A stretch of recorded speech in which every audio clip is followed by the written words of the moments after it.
Welcome to another presentation of Rodriguez football on the Solano College Sports Network. We're here at Rodriguez High School for a windy Friday night late season matchup between the 3-6 Rodriguez Mustangs and the 6-2 Pioneer Patriots. My name is Holden Beers, and alongside me for tonight's game are Mason Flores and Domingo Danes. I'll go to you first, Mason. Pioneer's been really solid this year. What do they have to do to continue their win streak going into this game? Yeah, this Patriots team has a record of 6-2 and a league record of 3-1. They're in the race, and they have a pretty balanced attack on offense with 1,514 passing yards and 1,118 rushing yards. This is a very explosive offense, so I expect there to be a lot of unique formations and explosive plays. And on the defensive side, that's where their real strength is.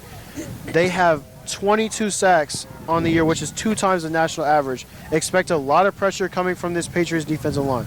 Yeah, it's going to be a tough game for Rodriguez in the trenches as, like you said, 22 sacks. That's a lot of sacks in 8 games for Pioneer. But, Dom, I'll go to you now. It's been a rough season so far for Rodriguez. What are they going to need tonight to kind of pull off an upset?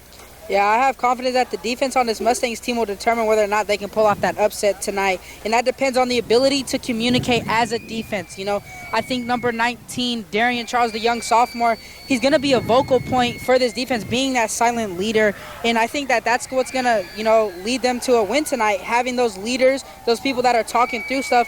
And not to mention Darian Charles, he has 700 total yards and 7 touchdowns leading the team. So, he's going to have an amazing impact, on special teams too, the offensive side of the ball and even on the defensive side. So if they're going to implement him into the game plan tonight, I think that's how they're going to be able to create an upset tonight. Yeah, Darian Charles has certainly been a good player for them. Like you said, 700 total yards, 7 touchdowns, but on defense as well, over 30 tackles. He's been really solid for Rodriguez this year. Definitely.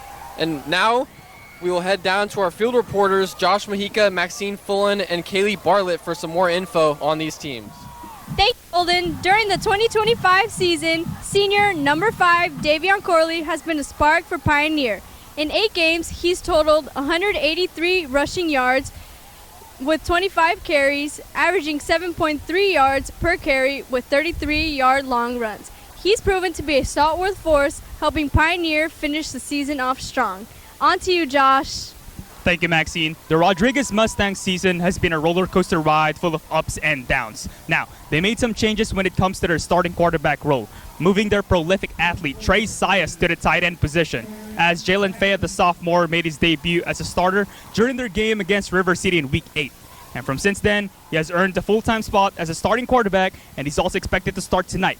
And according to their head coach, Jaron Gacosta, the changes made were to allow Trey Sias to affect the game in different ways, and then won. And so far, it has served as a positive change for them. The Mustangs will try and remain playoff eligible as they'll be playing their final game of the regular season in front of their home crowd on senior night. Now on to you, Kaylee. Thanks, Josh. I'm Kaylee Bartlett, and tonight we're taking a closer look at the male standing this season. Now, starting off strong is Vaca High, and they are dominating the league undefeated, taking it as number 1. Right behind them is Vanden, and they're also having an interestingly good season. Now, tonight we're focused on the Pioneers and the Mustangs. Now, this isn't a high-stake game for the Mustangs, but for the Pioneers, this determines if they make it into the playoffs or not. Let's see if that fight can carry them through the night. Thanks, guys. Now a word from our sponsor, James Thomas Media, your one-stop shop for all your video production needs.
And we are back for the start of this game. Yes, sir. Moments before kickoff. Yep.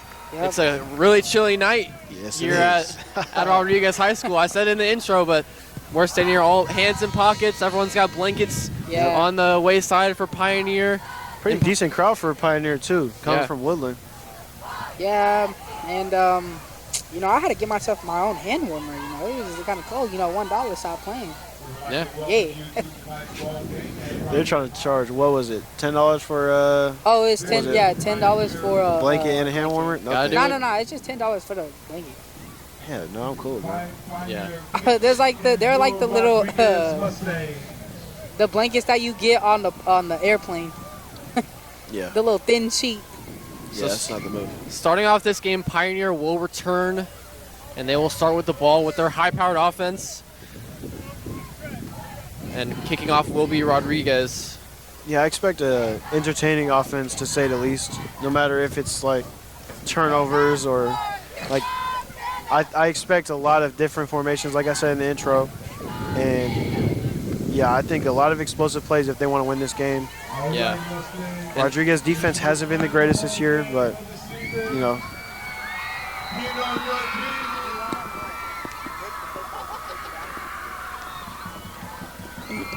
Yeah, and Pioneer will have won 3 in a row, looking to get their 4th straight win. Going into this game, Rodriguez just looking to get their 2nd league win of the season. They got 3 wins total on the year, only 1 league win Yeah. against River City a couple weeks ago, where sophomore quarterback had his first start. And he played pretty good, had 69 yards through the air, had a passing touchdown. We'll see if he can bounce back after a rough showing against Wilsey Wood last week. Trey Sy is set to kick off for the Mustangs, and it is a pink theme in the student section for Rodriguez. And it's an onside kick, nearly fumbled on the recovery, but ended up being recovered, and it will be 1st and 10. Wow. But that was recovered by number 52, Ed Areta Jr. Wow, number 14 on Rodriguez was fired up after that. I don't know what he did, but he was coming off the sideline very excited. Yeah, Gideon Mayo, the sophomore, he's been really He's back. good. Yeah. So, yeah, especially early in the season, he was a great receiving threat for Rodriguez in the non-league games. Has been kind of quiet in the second half of the season. Yeah, and that's because he was dealing with a concussion injury, so he's been out for most of the season. Yeah.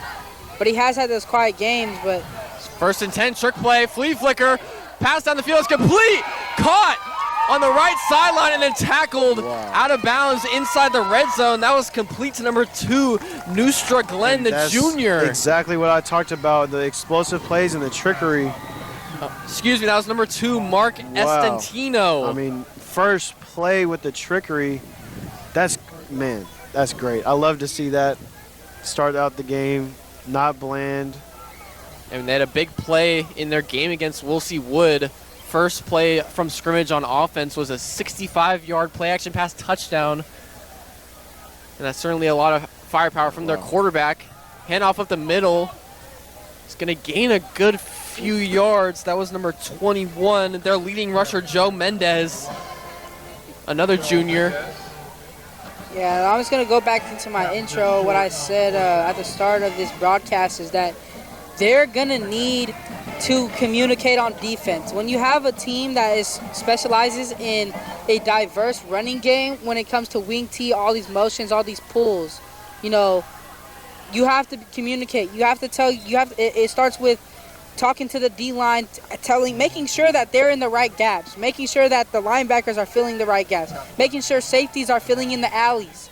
That's what you have to do as a defense to break down a team that is diverse and very versatile when it comes to a running game like theirs. Yeah, 1st and goal now after the run from Joe Mendez. And they got that split back formation. They motion Mendez out to the right, and whistles blow as the ball is snapped. Looked like it was going to Devin Corley. And that's the hard thing with running a motion offense is the penalties pre-snap. And, you know, you practice that all week, and you hope to not have that happen. But, yeah, that's the risk you run with that. But I really do like the aggressiveness of the motions to mix up the defense because, like Mingo said, is you got to communicate on those kind of plays. And So the motion out to the left, and now a handoff to Corley up the middle. He might be in, and he is. That's an opening touchdown drive for the Patriots to open up this game in the first 2 minutes. And that's all created by the motion jet sweep, kind of like double flip, flea flicker to get him open. And that's all what it was needed for them to get in red zone, and then they executed with the run plays and the trickeration. That's what you like to see. Yeah, they motioned Mendez out to the left from the backfield, then handed off up the middle to Corley. Now lining up for the extra point. It's number 12. We got it. And he got it. That was Sergio Silva, the junior. Yeah, and for both of these, excuse me, for both of these teams, you know, as a Rodriguez defense, you know, you have to think like, you know, it's the start of the game, but you're not out of it yet. Even though you might be out of playoff contention, you still got to fight with all your heart in it, no matter what.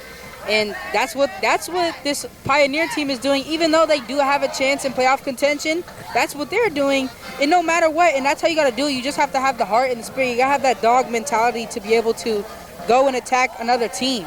It doesn't matter. You're thinking about the game. You're thinking about what you're doing right now. You're making sure you're doing your job. Yeah, going back to the league standings, like you were talking about, Pioneer is in contention for the league. They're third overall. It would be tied for second, but they do not have the tiebreaker. They would need Vacaville to lose out their games, and then Pioneer would need to win out for them to win the league. So it's a very slim chance, as Vacaville has some pretty easy matchups this week and next week. But they'll allow it to kick off after the opening touchdown drive on the run from Corley. And for Rodriguez's side of things, it's so hard to stay locked in for the whole season when you're struggling like this, especially after having such a successful season last year. Kicks it to about the 20-yard line. That'll be returned.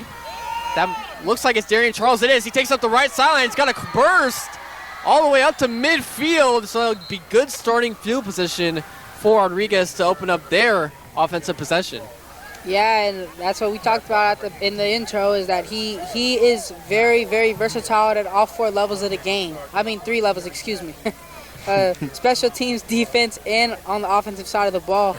So I wouldn't doubt it if we get to see, you know, a little bit of their own run game here. They're emulating, you know, their own rushing attack with number 19. Yeah, Darian Charles, basically the star player and highlight of this team in what's been a rough season for Rodriguez. And he's only a sophomore, so you can only imagine the potential they have. Under center. Under center, handoff is to Charles. He takes it to the left side, bounces it out, and he's tackled for a few yards on first down. I think he should have kept going to the outside.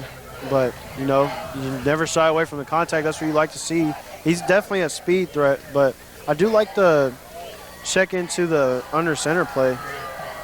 Yeah, Charles on 77 carries on the ground has 652 yards. That's nearly 9 yards a carry. So now second and about 5 after the 5-yard run from Charles. They're under center once again. Size goes in motion. He was going to get the pitch, but there's whistles blown as the ball is snapped. Pre-snap. Yeah, and it seems like this Rodriguez offense is actually taking a trick out of Pioneer's own book, and they're running their own type of style of wing T.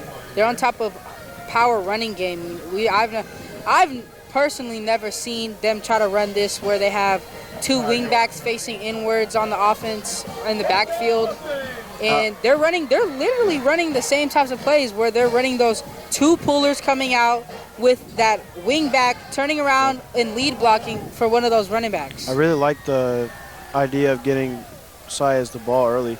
That's now motioning the man back into the shotgun. 1st and 10 after the penalty on Pioneer. Throws out to Saez. Saez makes a beautiful grab on the left sideline for a first down using the Saez mismatch, and that gets him inside the red zone. And that is why he's your best athlete on the field. I mean, he can do it all. We talked about it all year, and I like the change at quarterback because he's such a dynamic guy when you get him the ball in his hands. And we saw it even when he was a quarterback. So I really enjoy watching this as, you know, a sophomore quarterback. You're trying to develop him. That's why you have him in the game this early or this late in the season, trying to get him more reps because that's how you get better is the reps. Yeah, Jaden Fayed with a beautiful ball right there. Amazing, on 1st and guys. 10. They're going to there we go again with shift into the under center.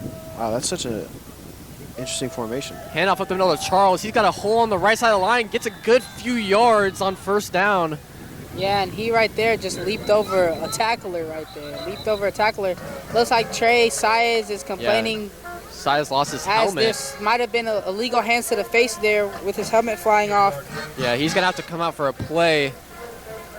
And coming in for him is number 3, Julian. I don't think I ever remember Barras. watching or seeing Rod play like this, like you said, Migo. I mean, it's such a interesting thing because they're not really that. They're usually a spread out offense in terms of that, but that was really heavy formation. I like it though. 2nd and short, handoff up the middle to Charles. He bounced it to the outside, but nothing was there. Good penetration from Pioneer's defensive line. I like the kind of change of scenery, as you can say, for an offense, just trying to change it up and see what sticks. I mean, you know, you're this late into the season.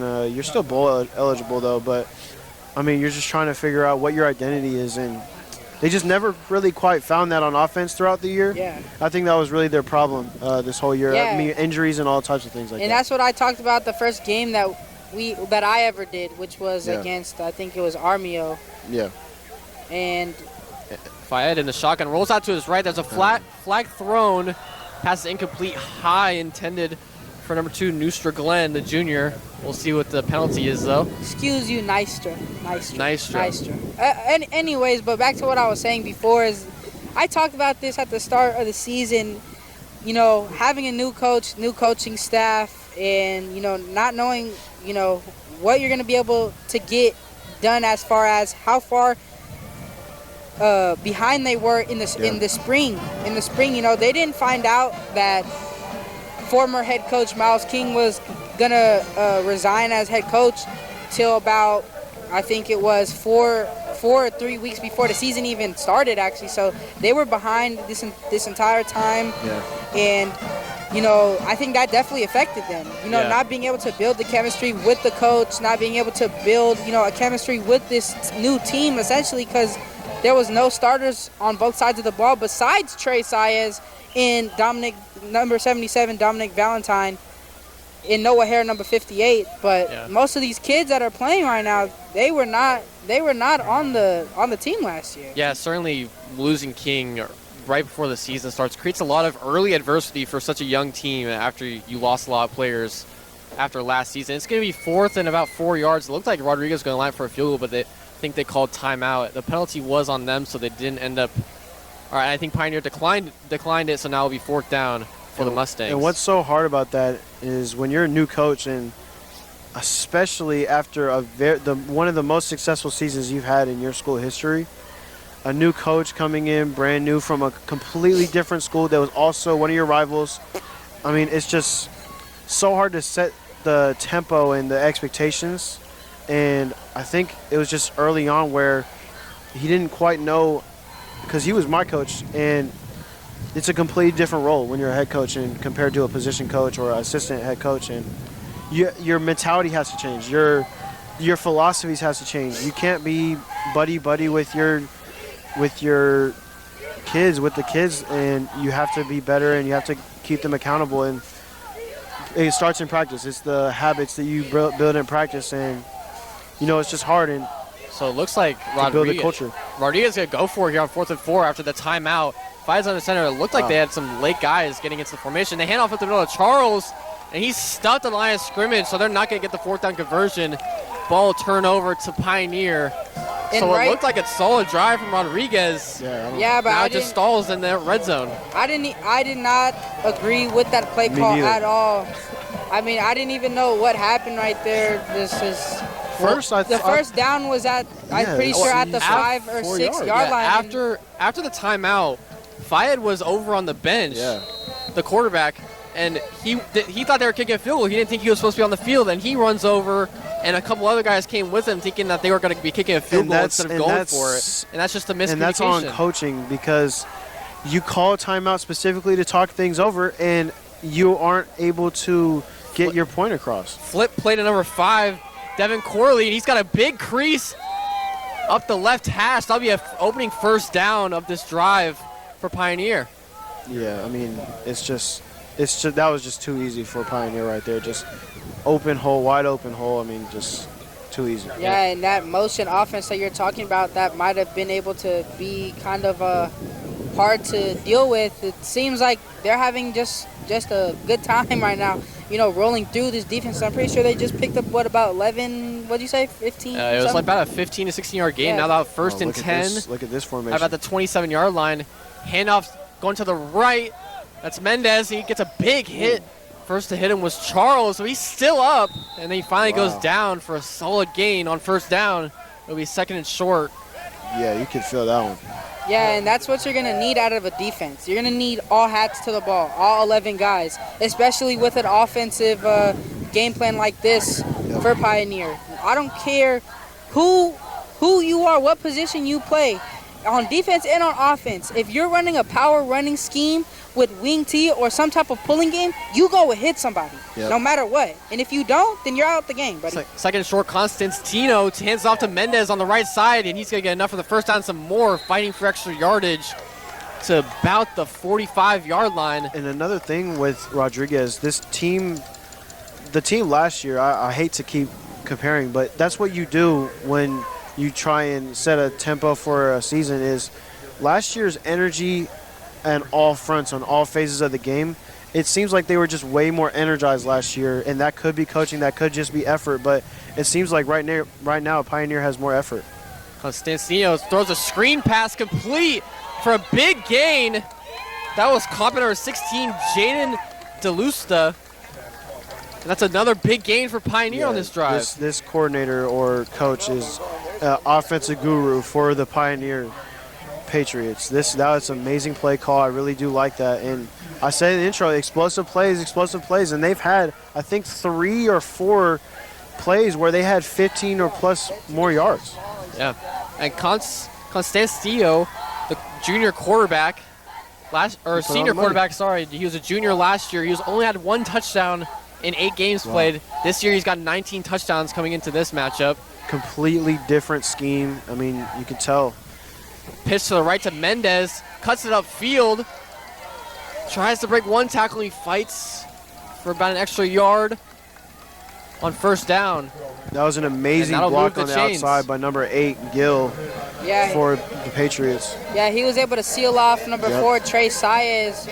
It could have been a penalty. It could have been, but But he let go of him as soon as he needed to. That's the art of a power running team like that, especially when you're playing out of a power strong type of running game. You're trying to get guys outside, and this is what's really going to lead down to them getting a stop on his defense is if these Mike linebackers, these middle linebackers, number 19 and number 24, can read these pullers and get in front of them and hit them. Hand off to the left side as Mendez gets a good mount after bouncing it to the outside. And there hasn't been any push from this defensive line whatsoever. I get it. They're running to the outside too, but, I mean, you just have to be stronger and more effort in. I mean, we saw one time where all of the guys rally to the ball, but we haven't seen that enough for Rodriguez. They're just letting Pioneer do whatever they want. Yeah, Pioneer runs a lot of zone run, so they get their guys out in space on the offensive line, get a lot of outside sweeps. And Mendez has got a lot of good runs off of that. Handoff this time to Corley up the middle. And he fumbled. It looks like Rodriguez picked it up, and they did, forcing a turnover inside the red zone. Oh, that's huge. Recovered by Darian Charles, the sophomore star for Rodriguez. Yeah, and we talked about him. On most of these plays, I feel like he is going to be the heart, these next coming seasons, if he still is on this team. He's going to be the heart of this defense. He's going to be the heart of the team because, as you can see, he chased, effort. It shows on every play. When number 16 on Pioneer, Jaden DeLuska, made that catch, that screen catch, he chased them down all the way from the line of scrimmage. It chased that tackle down. Same thing with these runs. He's on every single tackle. And, that just showed up right there. When you rally to the ball might end up in your hands. Charles was the one with the fumble recovery, but first to make contact was Bailey Bellamy, another sophomore on this defense. So 1st and 10 for Rodriguez is He throws it to the outside, and he's tackled for just short gain, but there's going to be a flag thrown. It might be a face mask. Creative play calling right there. I seen a face mask from a mile away. I seen it before. I was like acting like I had a helmet on. Was tugging. And that was caught by the junior Kartik Joshi. He's had a really solid year. Another guy that you can highlight on this Rodriguez offense. Yeah, what we're expecting now is, they're trying to emulate the same thing. They're trying to reciprocate, maybe a touchdown. If they can get down to the red zone and score a touchdown. I mean, we seen it earlier. We didn't agree with the play calling on that fourth down. Maybe they didn't know it was fourth down. I don't know. There's a little bit of a you call a timeout miscommunication. there. I mean, that you just have to know what you're doing there. I mean, that's a blunder. So now it'll be 1st and 10 for Rodriguez, in much better shape on the 27-yard line now instead of inside their own 15. Handoff up the middle is to Charles. Tries to make one tackle, but there's multiple Patriots there to take him down. And I expect a trick play later in the game for Saez, where it could be like a jet sweep or an end around, and then you pitch it to him, and he's throwing the ball. I could see that, like a double pass or something like that, because he was a quarterback for majority of the season. So I expect that to be a little bit of an element of the game. And we know Saez also has a talented, strong arm, so that certainly could be in the playbook for the Mustangs. He's on the field right now, though. 2nd and 9. Now for Rodriguez. Fayed in the shotgun. Trips to his left. He's looking down the field, and it's complete. Takashi for a first down right before midfield. Beautiful throw. Got through his progressions and got it right on the money.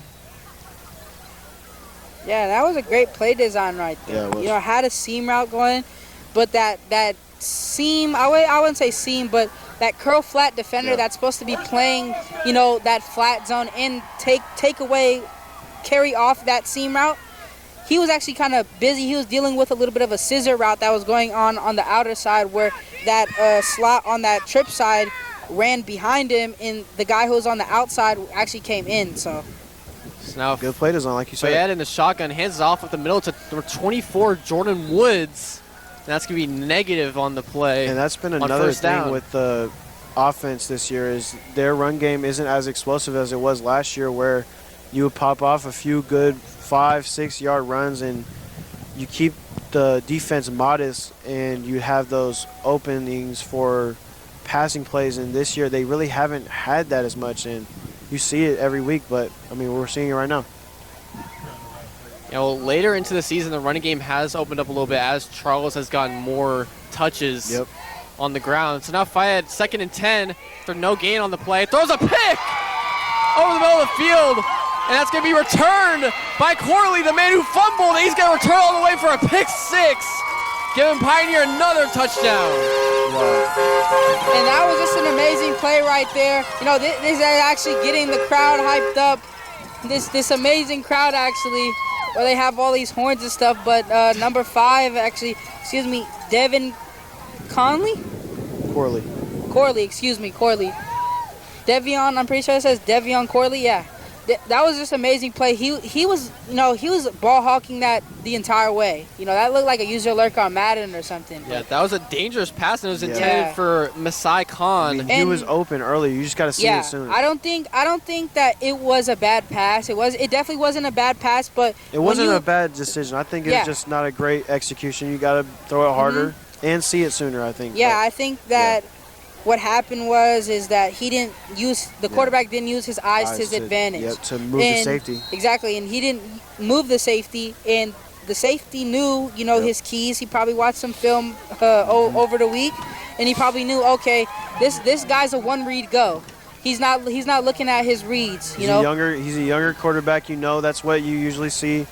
He isn't going through his progressions, and right there, I think he saw it. He just stared at it for too long, and that's some mistakes you gotta let your young quarterback make, though. I mean, it's demoralizing, but you gotta live to fight another day. Yeah, it's certainly a common thing for a sophomore quarterback to make that kind of a mistake, but that's a huge play when Rodriguez had started to gain some momentum after the fumble recovery. Then they go back and turn it over, and it ends up being a pick 6 by the man who fumbled, Devion Corley. He was outrunning everybody as soon as he touched the ball. That was crazy. Yeah, that man definitely does track, Yeah, for sure. that is a speedy athlete right there, and that's why they have the explosive plays. So now after the pick 6, Pioneer's going to line up to kick off from the 40-yard line. They made the extra points, and that score is 14-0 here with just about over a minute to go here in the first quarter. It's a squibber over the middle. It's going to be returned. A decent return, but he's going to be stopped just before the 40-yard line past the 35. I like that he lowered his pads, lowered his shoulder, try and get extra yards. Now Rodriguez, I mean, it's hard to put that behind you, but I mean you have to. You're have decent field position really. Still a minute left in the first quarter, and I think you have to score in this drive. Maybe take more time off the clock. Yeah, I mean, Give your it's defense some time to breathe. Still certainly early in the Yeah. game, 2-possession game. You certainly have enough time to get some more momentum going. And hopefully as a coach you don't take away some of the trust from your quarterback. I think you still have to have faith in him. So now 1st and Back with 10 the same formation that after the wing pick T 6. hybrid. They're going to the wing tee, and whistles are blown, and it's going to be a timeout called by Pioneer. It looks like you they... see how they- Saez is lined up? Like it's interesting. I like that. Yeah, that's another form of wing tee. Yeah. Like sometimes they have them lined up facing the tight end, So he but can pull the block. this time, yeah, he's facing the quarterback yeah, that's sideways, interesting. and it's easier to motion as well, and Yeah. maybe go for like a jet sweep because Yeah. it's easier to get off. Yeah, and actually what he's been doing is he's been facing the quarterback, but instead of running forward, he's actually been twisting around and pulling out yeah. to the side that he's actually on. Yeah, I think Really creative. Pioneer called that timeout because they didn't have enough guys on the defensive side on that first down. But now after the timeout, they will certainly look to have 11 players on the field. And Rodriguez is going to start out 1st and 10 on the 46-yard line. They're going to go back under center with Saez, like we just said. You can see right there. And it's a play-action pass. Roll on to his right is Fayed, but he's got nowhere to go, and he's going to be sacked on the first play of this drive. That sack was made by number 51, Rolando Espinoza, the And he junior. had guys open down the field. It's just tough. Yeah, he had Gideon Mayo wide open Yeah, just in the had no seam. time. You know, that play action got him, but that pass rush, you know, you guys were talking about it earlier today, that 22 Yeah. sacks on the season in That's 8 crazy. games. That's I mean, and that just shows it right there that this defense is very competitive and very elite Yeah. at the level that they're at right now. And that's probably because of the leaders that they have in number 5, Corley, and, you know, the leaders on the D-line. So now 2nd and about 14 for Fayed. He throws a screen pass, wobbler to the left side. It's complete to Masai Khan. He's going to make a man miss and then fight forward for an extra yard or two. And now will be a manageable 3rd down after a solid gain on that play. Yeah, I really do like that design. I think you go to that more spread offense. And that'll be the end of the first quarter, but the ball's right on the 50-yard line, so that's going to not move them much. But 14-0 here after the end of the first quarter. Pioneer is winning, but Rodriguez has had some momentum. Haven't capitalized on it yet. I think it's just hard because, I mean, just the execution part. I mean, they've had opportunities there. It's just they just haven't been able to execute. And that play action, the play before, that's why it's so hard to run play action in high school, especially under center or things like that, where you're turning your back to defense because you don't have as much time to read the defense as well. So, and he also didn't have time at all because, you know, the D-line got through. Yeah, I think it's certainly harder, too, for the young sophomore quarterback, Fayed, to roll out but get stuffed and contained like that because then he's got guys that are he's a shorter quarterback, Yeah, so he's got guys way taller than him in his face. He can't really see downfield. He might not be able to see Gideon Mayo up the seam. Yep. So now 3rd and 5. Big 3rd down conversion here for Rodriguez. Fayed drops back, throws deep to the right side. Gideon Mayo is caught inside the 10. What a play from Mayo And that on is third what they have down. been missing this That is, majority of the number season. 14. His deep ball threat, and he's a physical guy too. He can catch contested balls, and I mean, we just saw it right there. Yeah, Mayo, 4 receptions, Amazing throw, 121 yards coming into this game. And yes, an amazing throw from the sophomore quarterback Fayed, showing why he was. Anticipation too, man. I like to see that. Yeah, I really do like to see it's that. showing why he was put in late into the season as a sophomore. Arm talent. So now 1st and 10 from the 11-yard line, was not inside the 10. So handoff up the middle to Charles. He's got to bounce outside, use his speed, cut inside. He's got an easy touchdown. Bouncing back is Rodriguez, getting their first points of this game. I like this offense feels completely new. Like it feels like it's got new energy, and It seems like one of these players might have had a little bit of a pep talk. Yeah, You know, players maybe. only meeting. Yeah, and you know, it looks like it might have been number 14, Gideon Mayo. You know, Yeah. he told him, "Hey, call my number. Yep. Call my number, and I got you guys. You know, I GYB, I got your back." And you know, then they handed off to a superstar. You know, that young superstar Darian Charles that I talked about. That's gonna make it 8 touchdowns on the season. You know, even though having a season of being 3-6. Yeah, But that's a bright spot. Huh? It's a bright spot. It's definitely a bright spot to the season. Yeah, it definitely is. And seeing that this is a young team, most of these kids are coming up from JV, and you know, this is a very young team. But next year, and the year before, the year after, it'll definitely be a totally different team. And the reason why for that is because they're going to be coming up together as one. And if none of these kids transfer or anything like that, I think that they're definitely going to be very, very, very good. Yeah. So and Trey exciting to Saez watch. missed the extra point to the right, just barely to the right of the post. But Gideon Mayo, we're talking about how young these guys are. Gideon Mayo's another sophomore. So we've got 3 sophomores right now And for they're Rodriguez stars. balling out on this Mustangs team late in the season. You love to see that. I mean, that's a big story all the time. And, you know, when you're young and you're a younger team, it's hard to string together wins. And we saw that. That's why and fans have been calling for changes and, you know, even some kids, but it takes time. I mean, it takes time to build a culture, and it's a completely brand new team, basically. Like Mingo said, it's not a lot of returning players from last year, and you see that, especially from your playmakers last year. So after the big 39-yard reception from Gideon Mayo and then the 11-yard touchdown run from Darian Charles, they'll kick off. A little squib down the middle, and not really much of a return for Pioneer right there. Just before the 40-yard line, that's where they'll start their offensive possession. Yeah, and I think, I don't know, something about this like new energy that you were talking about, Mace. Like this energy, it just feels like they're more alive, and that they're actually. Someone talk to them for yeah, sure. yeah. I think so. It seems like they're fighting for something. They're actually, gonna go. So I'm actually excited to see what's gonna happen. Yeah.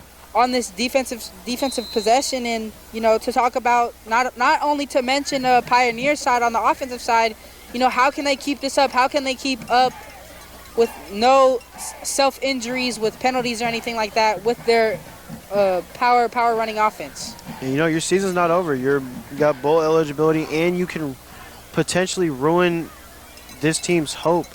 Now Constancio in the shotgun, hands off up the middle to Mendez, and a couple pancake blocks at the line of scrimmage, and Mendez fights for an extra couple yards. And it seemed I wouldn't say a pancake. I would say that was a clean run over by the running back, maybe. He ran over both of his guys. Yeah, but number 24, Jordan Woods, being that Mike linebacker, I talk about this all the time.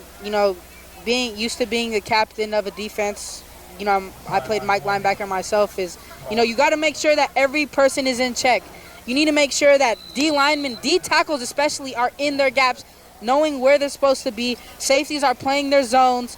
Corners are aligned at the alignment they're supposed to be as on a defensive scheme. Like, these are the things you got to know, not only just about your position, but where is everyone going to be in being communicative? That's what we talked about. That's what I talked about. Constancio in the shotgun, hands off up the middle once again to Mendez. He's got a big crease right at the middle for a first down and a few more.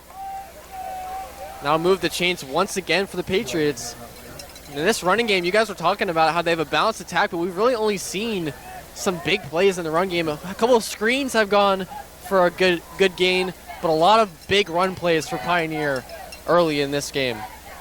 Yeah, Rodriguez is fortunate with that fumble, but they really weren't because they didn't capitalize off of it. They threw a pick six, but, you know, they're still in it, and I think the momentum is on their side, but as a defense, this front has to get more pressure on the quarterback and more push during the run plays, and the contain has to be better as they load the box up. First and 10 motion, Mendez to the right, and there's a flag thrown right as the ball was snapped. That's going to be a false start. Costancio was rolling to his right like it was going to be a speed option with Mendez. Too quickly. But it's going to be false start on Pioneer. They'll back him up 5 yards. I think it is worth it to run the risk of having penalties because of the difference it makes for the formations and the motions and things like that. So I'll back them up to just about the 50-yard line. 49-yard line. First and 15, just under 10 minutes to go here in the second quarter.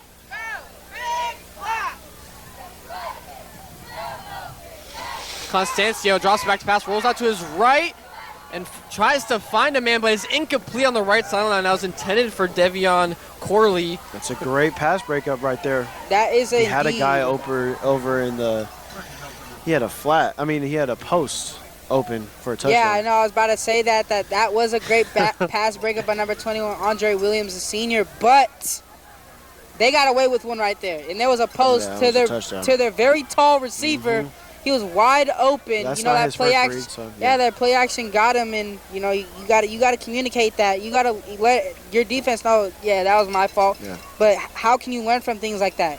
Because they're gonna try to go to it again. So Costancio throws a screen pass on second and long to Corley. That's good defense. Gets about 4 or 5 yards. That's good defense. Bring up, yeah, that is good defense. Kind of third and long. Yeah, that's for Pioneer. That's huge for this Rodriguez defense. You haven't gotten many opportunities like that this game at third and longs, and you got to capitalize right here. You have to get a stop. And for this Patriots offense, you have the explosive plays in your back pocket, so look for number 16 on the outside. Costancio's going to be in the shotgun. He's got 2 receivers to his right. He's got a wing and Mendez to his right in the backfield. Costancio throws a deep pass over the middle. Incomplete. Almost intercepted. Looked like it was intended for number 16, Jaden DeLisca. But that'll bring up 4th down. They're going to have to punt it. Yeah, it seems like he was kind of in the middle and indecisive right there who he wanted to throw to. But, you know, good stop for this Rodriguez defense. And now you got just under 9 minutes to go. 6-14. Rodriguez, you're going to have to go for 2 eventually. I mean, they did that a lot last year. I feel like their percentage of Miles King was very aggressive. I remember last year, and yes, indeed, I did like that a lot about his game. We on the broadcast last year did love their 2-point conversions, not just the decisions to go for 2, the play calling on those 2-point plays. Yes. I talked to him about it too. It was very versatile with, you know, having that goal line set. Yeah. I remember that was something that we actually emphasized a lot in practice, you know, making sure that we go over that in the walkthrough. And the punt goes just in front of the 30-yard line. It'll bounce past the 20 and about the 17-yard line. Lucky bounce right there. Yeah, good bounce. That'll be where Rodriguez sets up for offensive possession after a defensive stop, looking to maybe tie up this game if they score a touchdown and go for 2. I think Rodriguez, their game plan, you want a slow and steady drive, controlled the whole time. I think you want to take off time in this clock because you know you do also get ball at half, so you want to have control over this game. Well, yeah, I would agree with that mentality. But you do want to score, obviously. You do want to score. And, you know, it's only 8 minutes into the first I mean, not 8 minutes into the first quarter, but there's 8 minutes and 44 seconds left in the first. Is it not the second? They didn't update. Yeah, they haven't updated the scoreboard, but it is the second quarter. Hand off to the middle to Charles. Makes a spin move, makes one miss, and then fights for Sharks. He's still going. Past the 35. What a run from Darian Charles. Goes out of bounds. But that'll be a first play of the drive, first down. And that's for why he's Mustangs. earned his snaps over the course of the year. He's just that explosive play guy, and he's not a small guy whatsoever. He's a bigger guy, so. And he's got time to grow because he's only a sophomore. Yeah. Yeah, definitely. But now 1st and 10 for Rodriguez right on the 35-yard line after a big run from Charles. He's in the backfield with Fayed. 2 sophomores leading this varsity team late in the season. They're shying away from that wing T formation. And 2 receivers to his right and left in the shotgun. Fayed looks to his left. Drops back, throws a deep ball. And it's just overthrown. I think that was intended. That was intended for number 30. Q Jackson. I like the shot, though. I do like the shot. I mean, on 2 people, he put it where if it was just a little bit less power, I think he put it perfectly on the money. But Yeah, and that certainly could just be a chemistry thing, too. Yeah, Fayed, it's hard. only been the starting quarterback for a couple weeks for this varsity team. Hasn't had a lot of time to build chemistry with these receivers. Incomplete, intended for Jackson, the freshman. I think outside of the pick 6, though, I think he's played fairly well. Definitely got to I like his continue that. decision-making. Yeah. So now Fayed in the shotgun, trips to his right, 2nd and 10. Ball still on the 35-yard line. Handoff up the middle of Charles. He's met the line of scrimmage, but drives the guy a couple of yards. First contact on defense was I like made that by effort. David Collins, the junior. I really like that effort from Charles. Yeah, and if I'm Coach G right there for the Rodriguez team, I'm calling that same play again, and I'm running that screen to number 4, Trey Size. That was an RPO right Yep. there, and I think that they should run it They right have it. there. Yeah, I mean, you have Gideon Mail blocking up front. Not only has his catching ability been good, he's actually a very good blocker too. So, I mean, I would go to that They same missed formation. him all year. They really have Yeah. missed him all year. Now And I would go back to that. another big 3rd down here for Rodriguez. They bring a man in motion. That's Koshi. Fayed drops back, but there's a flag thrown right as the ball was snapped. Yoshi open. Wow. Yeah, and that's that scissor play that I was talking about where they have that Yeah. outside receiver. Pretty sure that's the X. The X goes all the way to the inside, crosses inside, and that slot receiver, which was number 6, Kartik Joshi, goes to that outside, getting behind that defender right there. Yeah, so Kartik Joshi was going in motion, but as the ball was snapped, I don't know if they called him offsides or it was just a false start on Rodriguez, but nonetheless, that's a 5-yard penalty on the Mustangs. That'll bring them now 3rd and long, 3rd and 12. Ball is on the 33-yard line. Just over 7 minutes to go here in the second quarter. Fayed drops back, finds Sayas up the seam, complete. Sayas running up the left side. He's got a lot of room. And gets all the way down, so another big 3rd down play for Rodriguez. And that was very soft coverage. He found the hole in the zone. And, yeah, it's just easy pickings right there. Yeah, and I believe that this offense, they're getting to go. They're getting to going. Well, that's Yeah. I just why made they that made little that phrase change. up, but they're That's- getting to going. No, that's another big 3rd down play. Now it's 3rd and long this time, not a 3rd and 5, where That's Fayed close. makes a big throw to one of his receivers. That time it was Trey Sayas, former quarterback of this team, now slotted over to tight end like that, which is similar to what he was playing last season. Maybe Yes. let Trey Sayas be that big of an athlete. Oh, there's a penalty. I think my Holding? So might have been holding after the Wow. after the reception. I don't like that. I mean, I know who he called it on, but I don't think that was holding. I think it was the receiver blocking out for Oh Trey. no, yeah, that was I don't think that was definitely not They holding. might have called that behind, like blocking the back. But I don't agree. that player slipped and fell. Yeah. So I after don't- the I don't like holding that. call, it's 1st and 10. Still after the 3rd down conversion, handoff with the middle of Charles is enough for a short gain. The ball was moved from the 31 to the 41-yard line. So yeah, maybe it was holding. But yeah, Trey Sayas, I mean, he's your best athlete. And once you get the ball in his hands, he can make things happen. And we saw it right there. And yeah, I think the sophomore quarterback, Yeah. maybe you're thinking, like, what if we started him the whole year? And some big throws from Jalen Fayed. And against River City, he was 9 for 16, 69 yards, and a touchdown in his first career start on varsity. He's in the shotgun, hands off up the middle, and it's going to go nowhere. Huge penetration up the middle from Pioneer. First to get there was number 53, Tristan Salas, the senior. Yeah, they just broke it up immediately. Now you're in 3rd and long once again. I'm not a big fan of the play call, but you do have to execute right there. But it must pass. And running the ball there was actually number 7, Dylan Shelton, the safety. We've seen him on defense. That was the first time I've actually seen him. Yeah, he's had very few carries this season. Yeah. But trying to switch things up. And he's still in there. In there again. He's still in there in the backfield with Fayed in the shotgun. They've got 2 receivers to his right and left. Another 3rd and long here, 3rd and 11 now. Fayed drops back to pass, throws a deep ball to the right sideline, and Mayo looked like, and he just dropped it. It was just in his hands, and he knows he could have caught that, and he's smacking the ground thinking he should have caught that. That's not a bad throw. It could have been a little bit insider, more inside. It was a hard catch to make, but he expects to make that catch. He expects a lot from himself.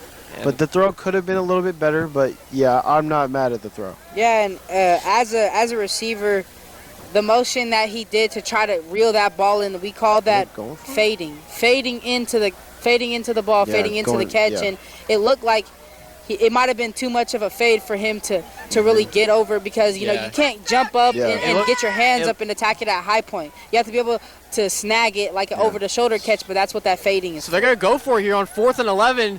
Drops back to passes.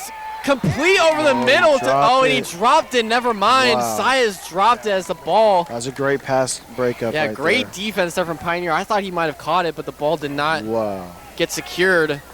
So just missed opportunities. We talked about it. That's exactly 2 missed opportunities in a row. That's frustrating as offense, but I really do like what I'm seeing from the quarterback. I really do. I like the decision making. I like the play calling too. I haven't liked it as much this year, but I mean, this game it's been pretty entertaining so far. It's definitely an entertaining game. Yeah, one of the more entertaining games we've gotten this year. Definitely an accurate throw from Jalen Fayed. Says a lot. Including the American Canyon games.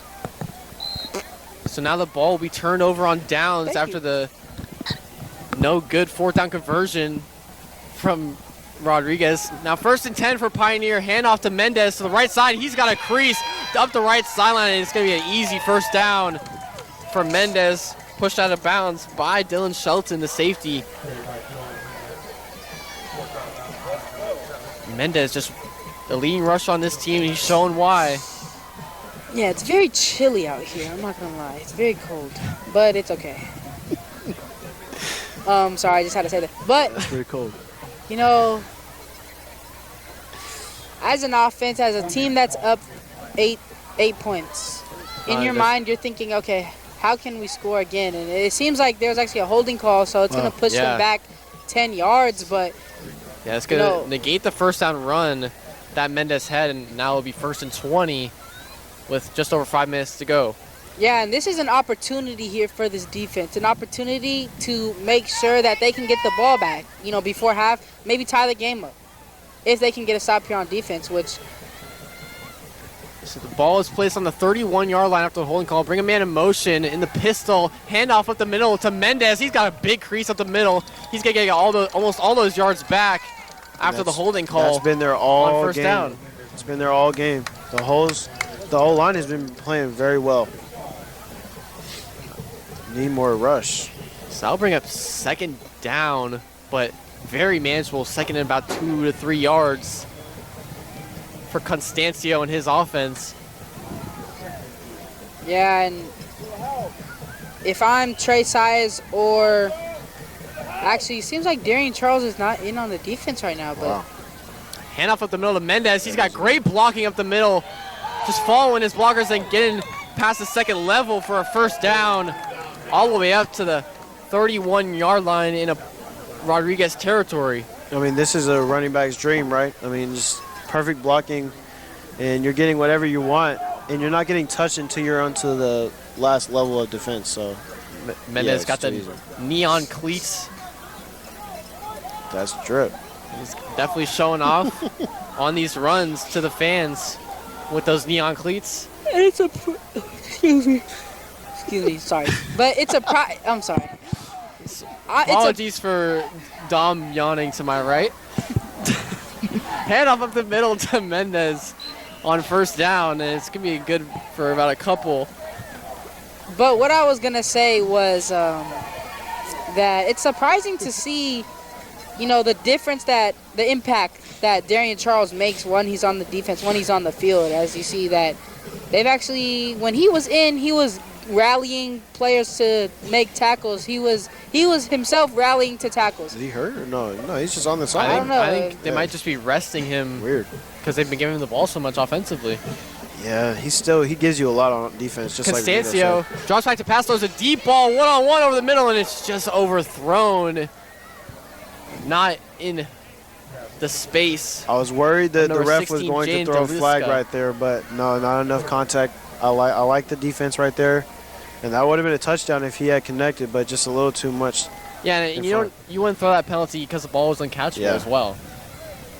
Yeah, I was gonna say that. I think that's what it was. That it was. But it out wasn't of enough play. contact, even if it was catchable. I feel like. I think he if just hit him on the hip a little bit. Well, I He think didn't. I don't think he hindered his route at all, in my opinion.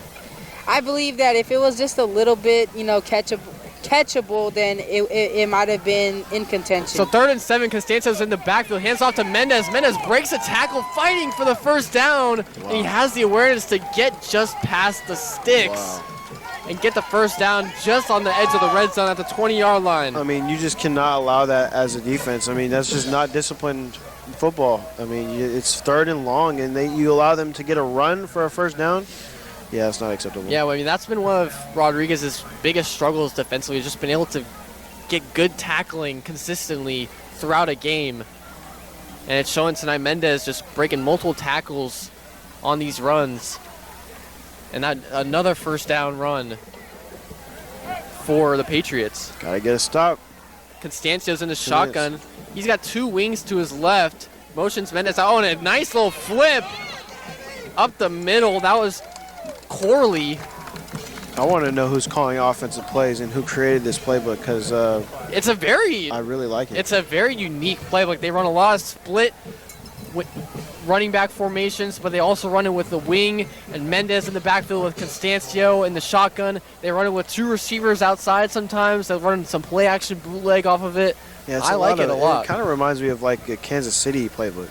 So Constancio spins in the shotgun, hands off in the pistol formation to Mendez. He's going to fight for some yards on 1st and It's goal. actually more like a Kingsbury offense for the Commanders, for Washington Commanders. A lot of trickery, a lot of different looks at handoffs and things like that.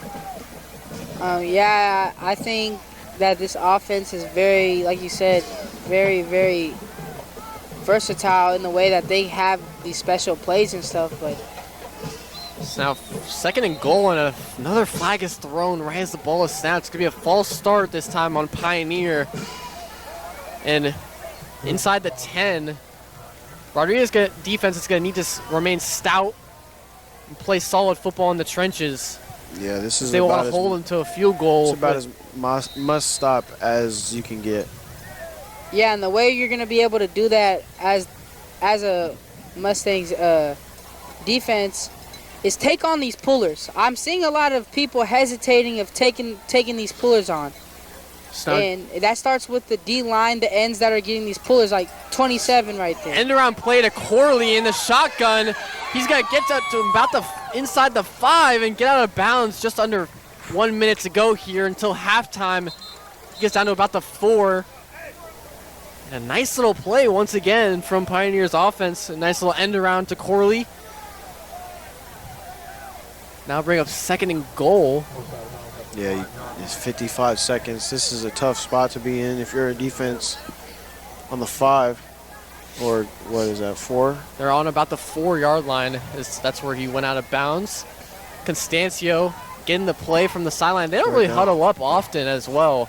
Just kind of get the signal from the play caller. So now 3rd and goal, Mendez handoff up the middle, and he's just got a walk-in touchdown. Great blocking up front from Pioneer, and that'll give them their 3rd touchdown of the game with just under 50 seconds to go until halftime. They got like train horns back here. Yes. It's crazy. Like, hey, Yeah. shout out to the fans, I guess.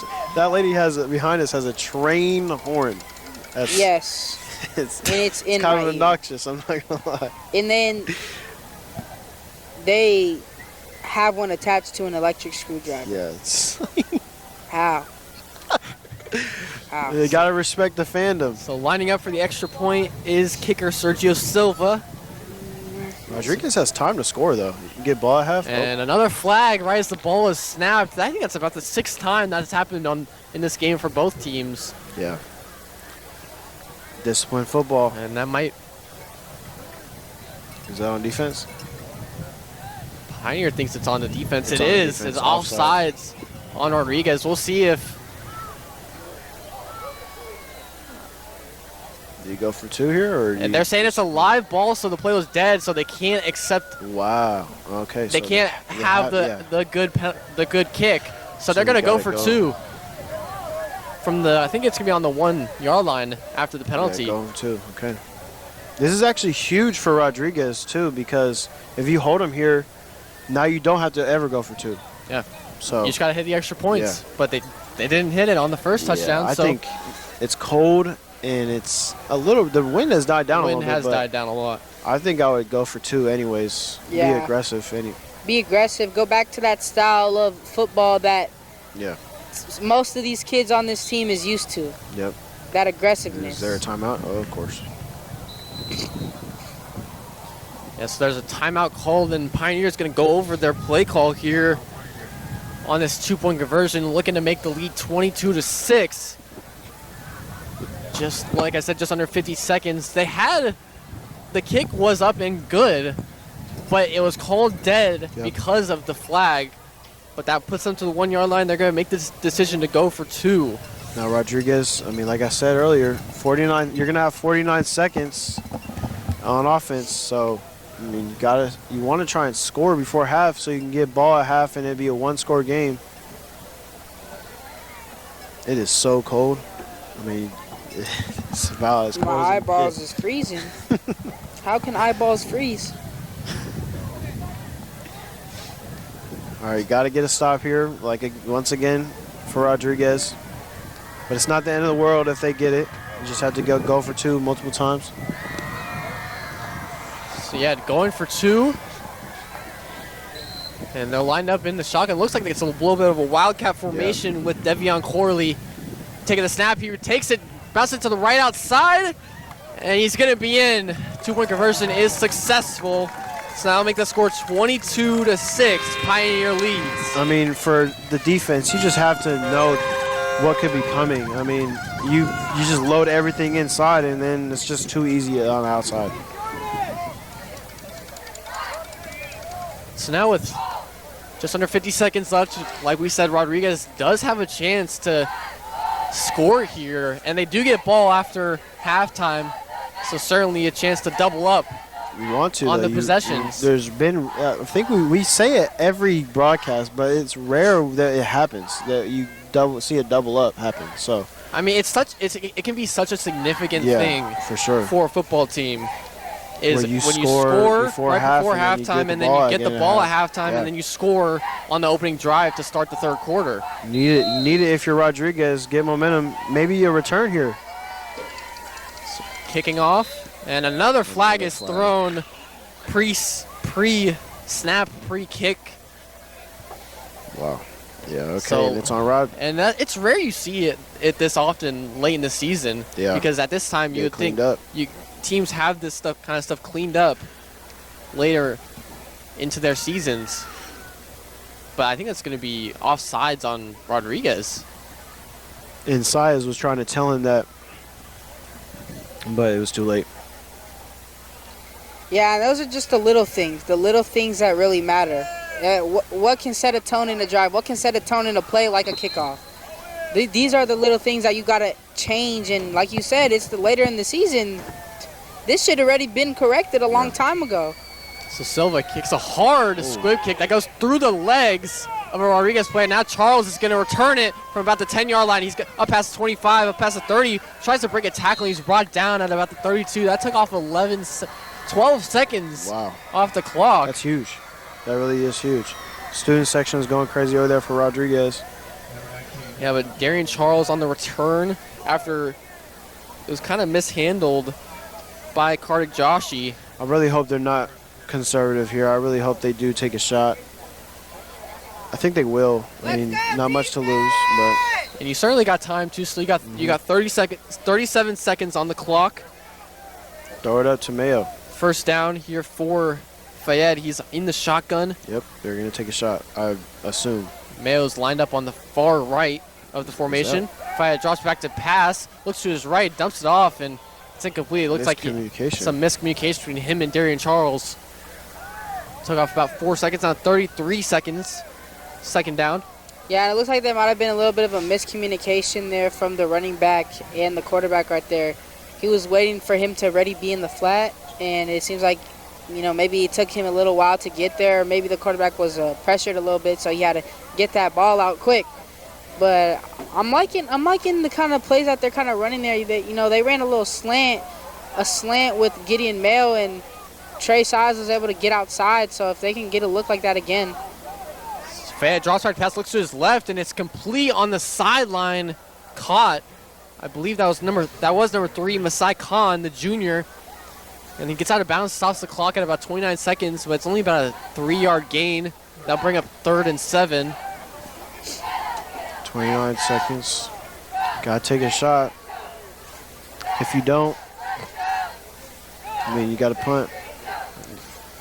Pioneer safety is about 15 yards. Safeties are about 15 yards back, if not a little more. Playing fairly deep, and their corners are playing far off as well. They run like a 4-3 defense to cover 4 for the most part. Fayette drops back pass, looks to his right, throws a deep ball. A dangerous throw for Mayo, and it's going to be called incomplete. No flag was thrown. Wow. Now bring up 4th down with 23 seconds left.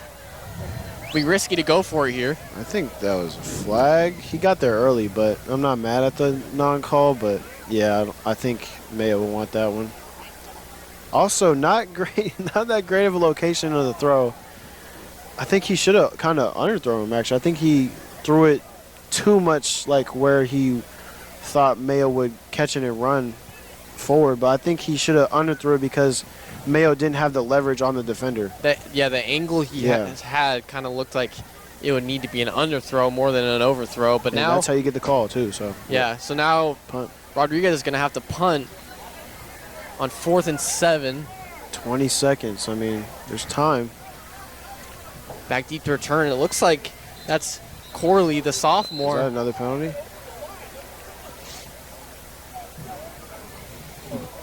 Another penalty is thrown pre-snap. But if that's on Pioneer, you could consider going for it now if you're Rodriguez. Makes it 4th and short. I don't know. It's very risky, though, as they're so inside risky. 20 seconds. their own territory. It's 4th and 3, though. Go for it. Nah, you can't go for it. Super risky. Maybe fake punt?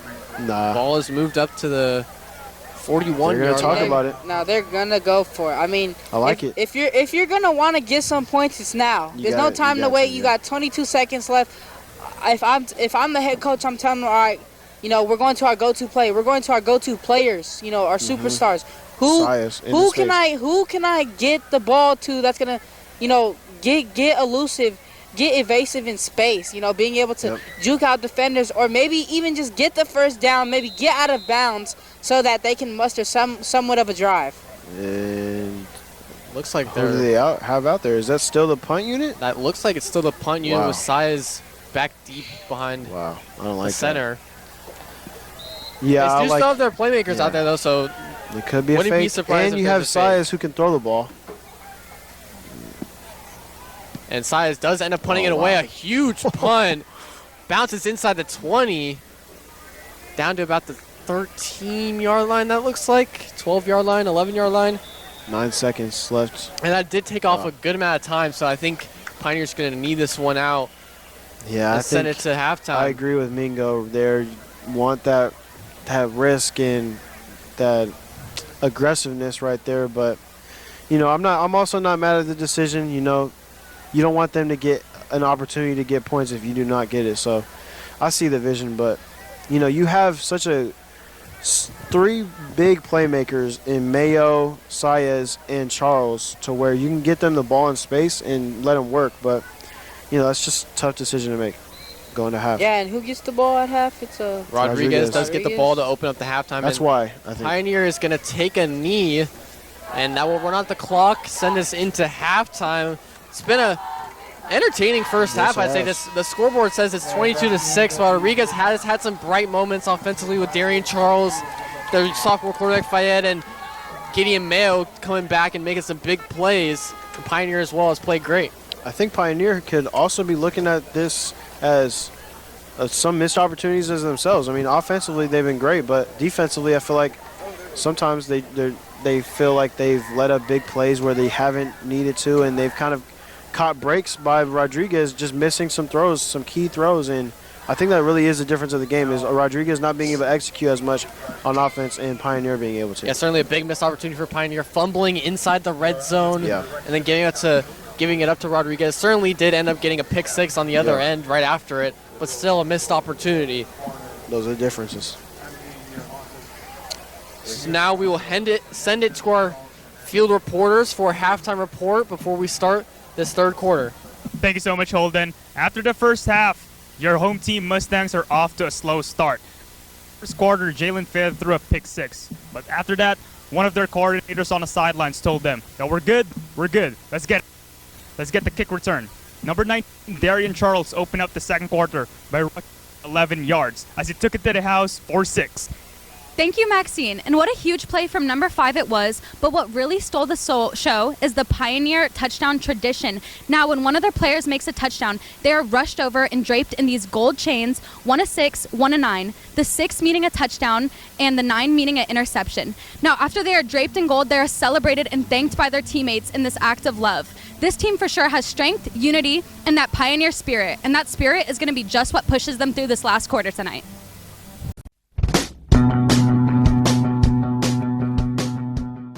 If you are interested in a career in sports broadcasting, whether you're commentating a live game or hosting your own TV show, or working behind the scenes, then this is the class for you.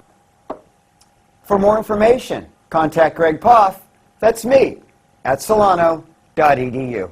we hope to see you here next semester. And remember, it's more than just sports, it's an education.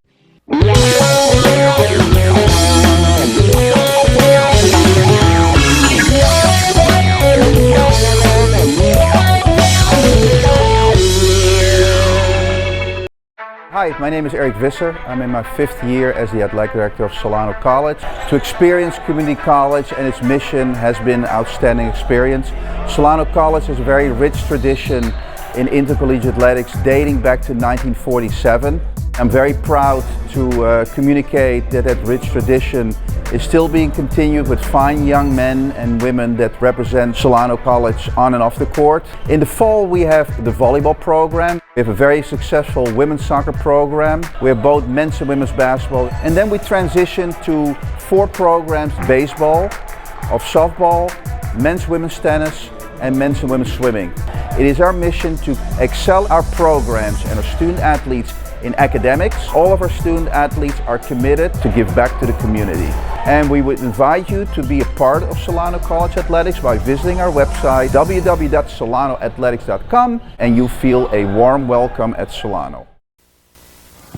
And welcome back for the start of this second half. It's just about to kick off as Rodriguez will start with the ball on offense for the start of this third quarter, but they're down 22-6. Pioneer had a solid first half. Definitely had some missed opportunities, but so did Rodriguez, and Pioneers took advantage of the missed opportunities that Rodriguez gave them.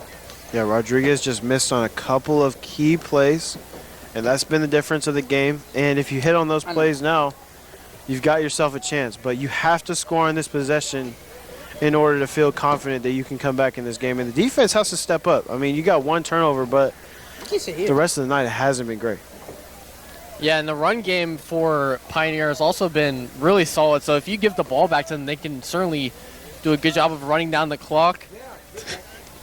But now Rodriguez definitely got to try and do something here offensively. But the kickoff is going to start off for him. Yeah, this is going to be an exciting half, and I just can't wait to see what's going to happen. You know, on both sides of the both sides of the ball, both teams. Pioneer, they have a chance to, like I said earlier, have playoff contention. And, if they continue to play this game how they've been playing it, they're going to get a chance. They're going to get an opportunity. And that's the name of the game. And that's going to go for both sides of these teams. Is opportunities. Opportunities, Snug. When you get a holding call, it's 1st and 20. That's an opportunity to get a stop.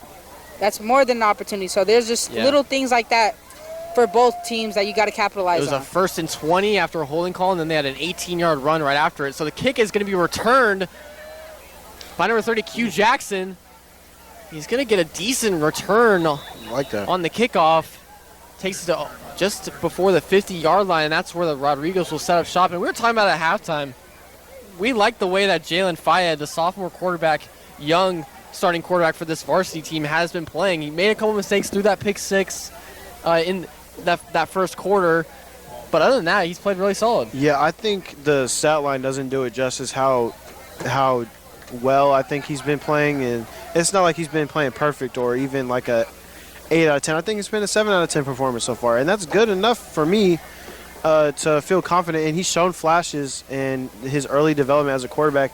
He's thrown, I think, probably 70% of his balls have been accurate, in my opinion.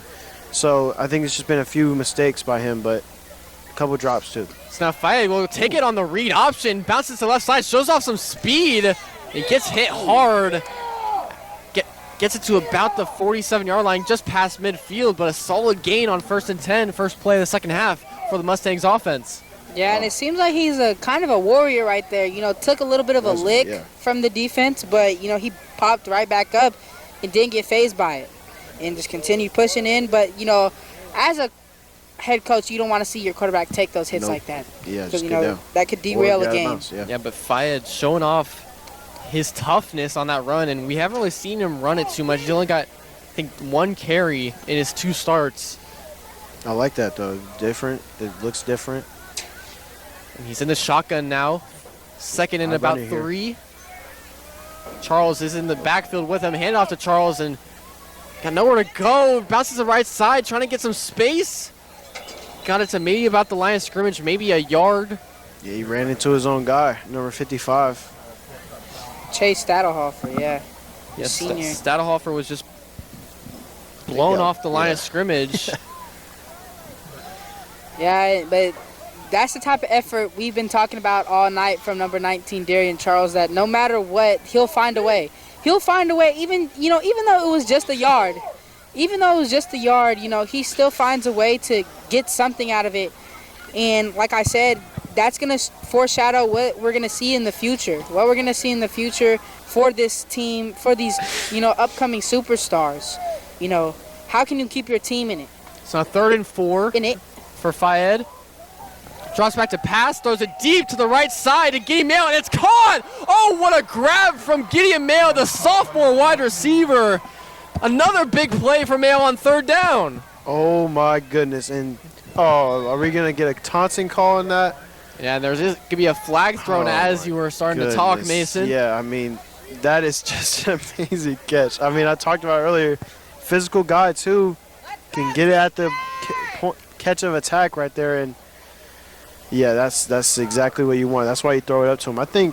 I want to see that more. We saw that a lot last year with the Missouri brothers and just throwing it up there and trying to get him to get it. But he's an athlete. Let him go make the play. Same with Saez. I feel like Saez has kind of been a little underused in this game. I think I would want him to get the ball a little bit more, even if you run it to him. Let him get some more touches. But, yeah, I really like the game plan so far. Yeah, and I think that was one thing that made the Mustangs offense last year and, getting glimpses of it this year is that there was, that deep threat opportunity. You go short, run the ball. Then either a play action or you take that shot. You take that shot and, being able to come down with it with high point threats. Yeah. People that are able to jump up and high point the ball like number 4 and number 14, Gideon Mayo. So I wouldn't be surprised if we see that again right here. So there was 2 flags thrown on the play on each team. Both of them were holding calls. So the penalties offset, the play remains standing and it goes where it was caught. So now 1st and 10 for Rodriguez. Ball is inside the 20. They're in the red zone, and a solid gain on first down. Good play calling so far. I think the play calling has been solid. I haven't had too many problems after the first drive where they went for it on fourth down and it was a 4th and 3 and they went heavy, but that was the only blunder I feel like, and that was just kind of weird because they called timeout and they didn't really know what was going on. So second and about 5 or 6 for Fayed. Trips to his left. Charles is in the backfield with him. He'll take it himself. Read option.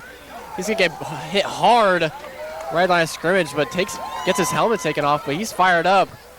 Tackle was made by number 5, Devion Corley, and number 22. I'm just not a fan of my quarterback taking hits. I'm not calling that ever again. Especially with how he's a smaller guy at quarterback, and now he has to come out for a play because his helmet came off. I mean, it looks like somebody ripped his helmet off. Yeah, I feel like, and I think that's what he was trying to get the call from the ref, and that's why I'm not calling it, because it's being a quarterback and having these refs, the refs are supposed to be protecting the quarterbacks at all times. So seeing that there wasn't a protection right there with the flag being thrown, then that's just unacceptable. So with him getting his helmet taken off, he has to come out for a play. Saez in the backfield. He'll take the snap, direct snap, running it to his left, and he'll get the first down and get inside the 5, goes out of bounds. It'll be 1st and goal for Rodriguez. That was a huge third down conversion without your starting quarterback in the game. Get that guy the ball, and he's going to make things happen. And the great impact on that play wasn't even just by the run, but by the blocking. If you've seen at the start of that play, number 19, Darian Charles, he's going to try to make an impact on the play no matter what. If he's getting the ball, he's blocking, or he's just running in the lane. He was able to make a crackback block where somebody was penetrating the line and was able to get size that rushing lane. So Fayed back in the game, rolls out to his right, throws it into the back corner of the end zone, but it's overthrown, intended for Gideon Mayo, incomplete on 1st and goal. I think right there he threw it to the inside because he wanted to try and get him to toe tap, but I think he's got to try and trust Mayo to get to high point that ball and get the jump ball. I think that's why you call that play, and no matter if he's covered, let him get a chance. Yeah, that's certainly what you want to do as a quarterback. Give your receiver a chance to catch the ball. It's the main objective. So that's 2nd and goal here for Fayed in the shotgun. Trips to his right. He'll hand it off up the middle to Charles. He's going to get met at the line of scrimmage. Play was made by number 18, Max Pienta. Wow, 3rd down. You got 2. What were you going to say, Mason? You just got 2. You got 2 downs. And I was going to say, Holden, that, you were a former quarterback yourself. Yes, I was. So, in a mechanic like that, throwing a fade ball, what is something that you're looking for? What's a key to throw that ball for the receiver? I mean, he aired it out too much on that, I will say. He threw way over the head of Mayo and threw it out of bounds. You want to put some loft to it, but not too much. They're under center here, 3rd and goal, and there's flags that thrown. But like I was saying, you want to put some touch on it, but not too much. And you want to explode your hips as you're making the throw so that it has some velocity on it to get in there and give the receiver a chance to catch it. But a flag is thrown pre-snap, and as Rodriguez was in an I formation under center. I'm not a big fan of even that play call. I think there's been times where it's not short enough to call those kind of plays. I think you need another pass play, or because they know it's 3rd down and they're going for it no matter what, maybe they want an extra few yards, but now you're backed up a little bit more. Okay, so the white hat just called it. He at first called offsides on Rodriguez, but made a mistake, and it was offsides on Pioneer. So it's going to be 3rd and goal from now the 3-yard line. Yeah, this is perfect. Under center is Fayed. He pitches to Saez to the left. He's fighting, and he's close to the end zone. He's in. Got the ball across the plane. That's going to be a touchdown for Trey Saez. That's huge. That's huge right there. Trey Saez, I mean, the blocking was decent, but Trey Saez using his legs, forced to get in there, and now you need this 2-point conversion. And that was a huge 3rd down play once again made by Rodriguez. That's been key for them all night long offensively, is making that 3rd down conversion. Yeah, and that's what you need right there. You need to go for 2. You need to go for 2. Yes. Do not kick the field goal. Fullback dive up the middle, and that's going to be stuffed right before the line to gain, so it's going to be no good. Score will remain 22-12. Pioneer still leads, and it remains a 2-possession ball game.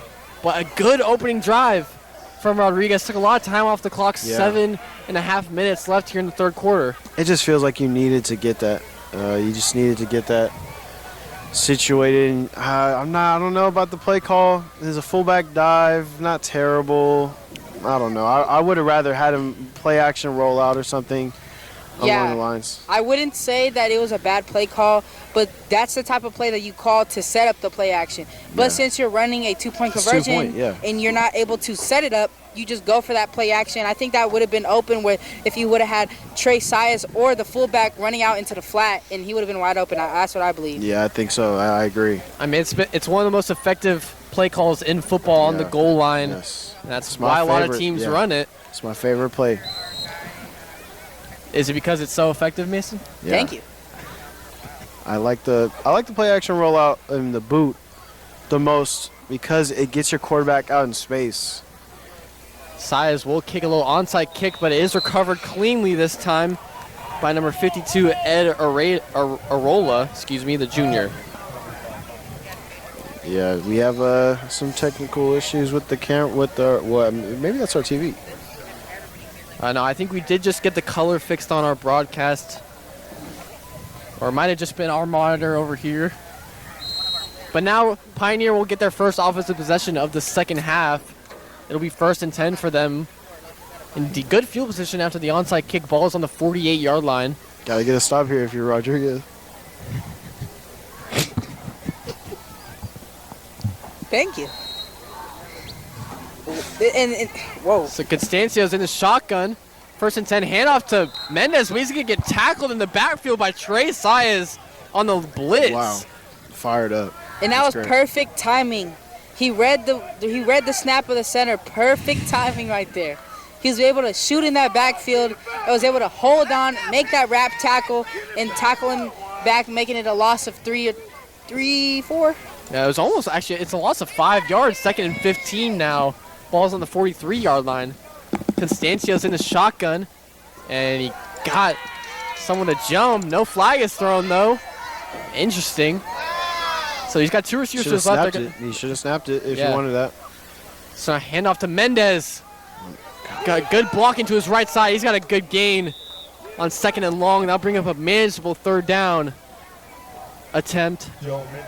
And being a defensive player, like I said earlier when they ran those pull plays, as you can see, there was pullers right there on the play, and not a single person went up to go attack and hit him. Now Trey Sias is down. He might just be cramping. They're stretching out his hamstrings. That's certainly not a guy you want to lose to injury. Yeah, I've seen it. This is funny, though, because we've seen him in like this many times. When I went to the Vanden Rodriguez game, this is the same thing he was doing. So maybe he just needs to drink up some more water, eat a banana or two. Banana. I mean, famously, Mac Jones a few weeks ago had 6 bananas during a game on Thursday Night Football. Maybe allegedly. It's allegedly, but maybe Trey Sias needs to take a page out of that book. Pop a banana potion. Hey, pickles too. He needs to pop a banana potion. What is that? Gulp, gulp, gulp. Is that Drink it up. Is that some sort of like Fortnite reference you're making, Dom? Maybe. Because I don't think there's a banana potion in that video game. A very popular Fortnite video game. Well, let's hope that it's not just a cramp. Yeah, he's getting held up. I think it is just a cramp. Yeah, that's what I meant. I hope that it is just a cramp, not that it's not just he's a cramp. putting just a little bit of pressure on it, but he was getting it stretched out. He will have to come off the field for at least one play if it is just a cramp. Messiah's made a huge play on 1st down, getting the 5-yard tackle for loss. Yeah, and I think the key for this defense and what they need to do is they need to attack these pullers. They need to not let them get to the 2nd level. I've seen multiple pullers get to the 2nd level and be able to get up and block the backers. And something in this broadcast booth is just, there must be like laughter in the air or something. Because it sounds like my 2 partners here are on laughing gas. I don't know what's going on, but So Constancio's in the shotgun. It'll be about 3rd and 7 here. Big third down play for them. And he gets Charles to almost jump. Did not get the call, though. Look to the sideline for maybe a check. Nope. Hand off to Mendez on 3rd down. He trips and falls in the backfield. Oh, what an unfortunate event. And that's the penetration that you need to see from this D-line. You see, they went up and attacked these pullers. They went and attacked the pullers, attacked the down block, and was able to force penetration to get into the backfield. And I wouldn't say forced the trip, but definitely, made the running back have to bounce around. Yeah, he definitely made it. Definitely impacted it. Yeah, so Mendez, who's been really good all night running the football, just makes a costly trip right there on 3rd and 7. Much needed stop right there. And now Pioneer's going to look to punt on 4th and 9 with just over 5 minutes to go, and another pre-snap penalty. This is crazy.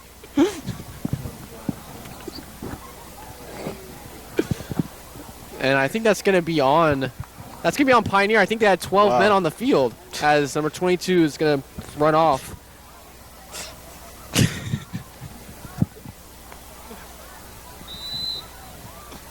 So back to punt is punter and kicker Sergio Silva, the junior. Back to return is Darian Charles. It's almost blocked by Jamani Elliott, but he does get the punt off, and not much of a bounce. Yeah, this is a huge Pioneer. possession for Rodriguez. I mean, you got to score.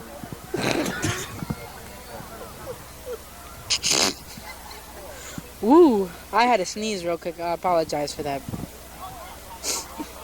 So Rodriguez down by 10 here in the middle of this third quarter. We'll take over on offense after the turnover on down.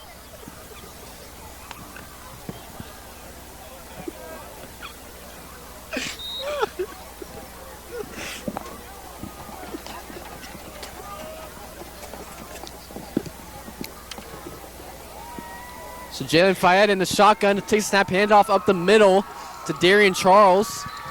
This will be a game of just a couple on 1st down. And they keep going to this dangerous type of blocking thing that they're doing with their center. And, we did a lot of, not we, but I was on the team last year. Yep. But for Rodriguez, they did a lot of this thing called a cut blocking. They did a lot of cut blocking when it came to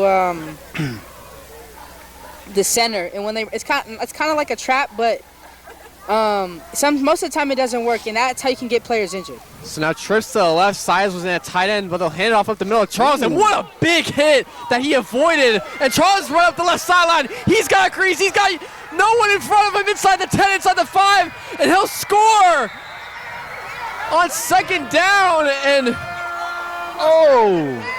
there's a flag thrown late after the play. No. But Charles, what a run from the sophomore running back. And it looks like they are going to call it on defense, I'm pretty sure. It seems like there might have been a little bit of some talking happening by number 16. Wow, that is But that huge. touchdown will count despite the penalty, as it is going to be on Pioneer. And that's a huge play for Rodriguez to cut this lead down to just 4, possibly 3 or 2. And they are fighting. I mean, this is a completely different team than we've seen all year. Completely different team. The energy is different. The play calls are different, and the players care. They still care. They want to keep fighting for this season. And I mean, you see it right there. Incredible. He ate that hit, literally bounced off the tackle, and you just seeing ghosts on the sideline. So Rodriguez is going to go for 2 here, as they scored with just over 4 minutes to go here in the third quarter. Go for 2. I like this. And they've got the I formation. They got a big boy in at fullback. Yep, they did last time, and it didn't work. Saez is in the backfield. I formation. Handoff to Saez. Up the middle. He's going to score for 2. And now 22-20 is the score. Rodriguez fighting back here in this third quarter.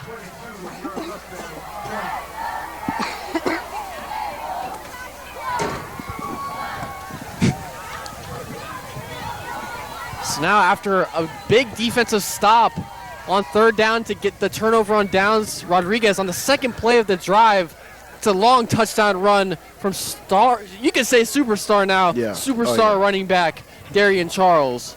Yeah, and it looks like there's some frustration, coming off the sideline. The coach seems frustrated that there should have been a call. There's some players that are frustrated on this Pioneer sideline. What do they want being called, though? Yeah, and we might don't have been know. some holding that they wanted called. But the thing is that, maybe. you know, the statement of the second half that we've seen here is that the Mustangs are here to fight. Yep. You know, this is their senior night also. So, you know, if you lose on your senior night, the last game of the season, you know, that's a little bit of heartbreaking thing to do. You know, you got to go to school the next week, and you're like, oh, guys, sorry, you know. Couldn't make it done. You usually schedule it, like, on teams you think you're going to win. Teams so. that, yeah. It's for that, and it's for homecoming as well. Yeah, so. And Pioneer was not a great team last year by any means. They were 5-5. This is a surprise. Good for them. And Rodriguez ended up winning last season's matchup 12-7 in the second to last game of the season. It was kind of an ugly game. But that was after Dylan Burke ended up getting hurt. That's unfortunate. Starting quarterback. Season-ending ACL injury. That's really unfortunate. But I think you're in this game. You're Rodriguez. You're only down by 2. There's 4 minutes left in the third quarter. Took a lot of time off the clock, and now you get another stop on defense. You're still in it. I think there was a penalty on Rodriguez because they're kicking from the 25-yard line instead of the 40. So now this could end up being really good field position for Pioneer, assuming they get a solid return and no costly mistakes. And Sai is going to bring his kickoff team into the huddle. Back to return is number 5, Devion Corley, the man with the pick 6 tonight and a rushing touchdown. He's done about everything tonight for them. And I'd like to see him get the ball more. Yeah. If I was Pioneer. He's probably the fastest guy on the field. They've given the ball a lot to Mendez, and credit to Mendez, he's had some great runs, but Corley has just had so many explosive plays, and now they're flipping it. Wow. The field position completely. Yeah, and we've seen this multiple times from the officiating crew that there's been some type of miscommunication, you know, even with the Vacaville games, the Bulldog games, the Rodriguez games, that some of these officiating crews, they seem to have things confused. So. Yeah, so I think the flag that ended up being thrown was unsportsmanlike conduct on Pioneer, and Rodriguez wanted to enforce it on the kickoff, so now they'll be kicking from their own, or Pioneer's 45-yard line. You know, when you go into high school sports, all my coaches just warned me about the refs, said don't worry about the refs, we'll worry about them. Oh my goodness. And Sias will just kick it into the back of the end zone for a touchback, and Pioneer will start with the ball. But now Patriots, I mean, now you got to respond if you feel the momentum shifting. Rodriguez, their crowd is a little quieter than they should, but it's cold. It is cold, but the wind has died down too. Yeah. So it's honestly, I think this is for players. This is a perfect night to play some football. Absolutely. When you get the adrenaline going, you get the blood going. You don't feel that cold weather as much, and when there's no wind. And both of these teams are playing for something. Yeah. The Mustangs are playing for pride and dignity, and they're trying to pull off an upset. As Mendez will get the handoff on 1st down and 10. He's got a good run up to the right sideline, up past the 45 and out of bounds. About the 47-yard line, Jamani Elliott pushes him out. Yeah, that's just too easy right there. He just outran everybody, and that was great blocking on the inside and the outside. And and there's just been so many runs like that tonight with Mendez, and he certainly wanted to bounce back after tripping on that 3rd down play that forced them to punt. This defense got to figure it out again. Sayas was the hero of that last drive and that last stop, and it was about right where they are right now. So the ball is right at about the 49-yard line. Pass over the middle is caught, and a big hit, but stayed up was Devion Corley, the man we were talking about just a couple minutes ago. How in the world? And the pass was complete, made by Constancio, the quarterback. That is I'm surprised that wasn't a harder hit and hitting the ball out. Wow, he just bounced right off of him and he just absorbed the hit. Wow. Yeah, that's adrenaline rush. And we haven't seen much of that tonight with Constancio passing the ball over the middle or really passing line of scrimmage at all that much tonight. Yeah, and I think it's because of how close the score is now. Yep. We see it at the high school level, we see it at the NFL level, is that, you know, when the score gets closer, you know, So trips to the right. They'll hand it off to Mendez. They have a tight end on that strong side to the right, but only Saez about with a the contain. couple yards on the carry. That contain from Saez was just amazing, and I think he tried to arm tackle, but he almost stripped it out. But yeah, that was just amazing contain right there. Yeah, and I was gonna say that's what you want to see. Yep. You want to get up into that puller's face, and what you mostly want to do is put a shoulder into him, make sure that outside arm is free, so that you could hold that contain. And that's what he did right there, and that's what I've been preaching and talking about at the start of every play before they call that same formation. Yep. So a quick throw from Constancio on 2nd and 8 is complete to number 2, Mark Estantino, the short little receiver on the outside. But that'll bring up 3rd down, and another important 3rd down conversion here with just over 2 minutes to go for Pioneer. Yeah, this is huge. I mean, Rodriguez need to stop. Down by 2. Yeah, this crowd is very interesting. I would say so myself. Yeah, we haven't heard many of the horns since. Yeah, we haven't. Rodriguez has really gained a lot of momentum here in this 3rd quarter, scoring 2 straight touchdowns.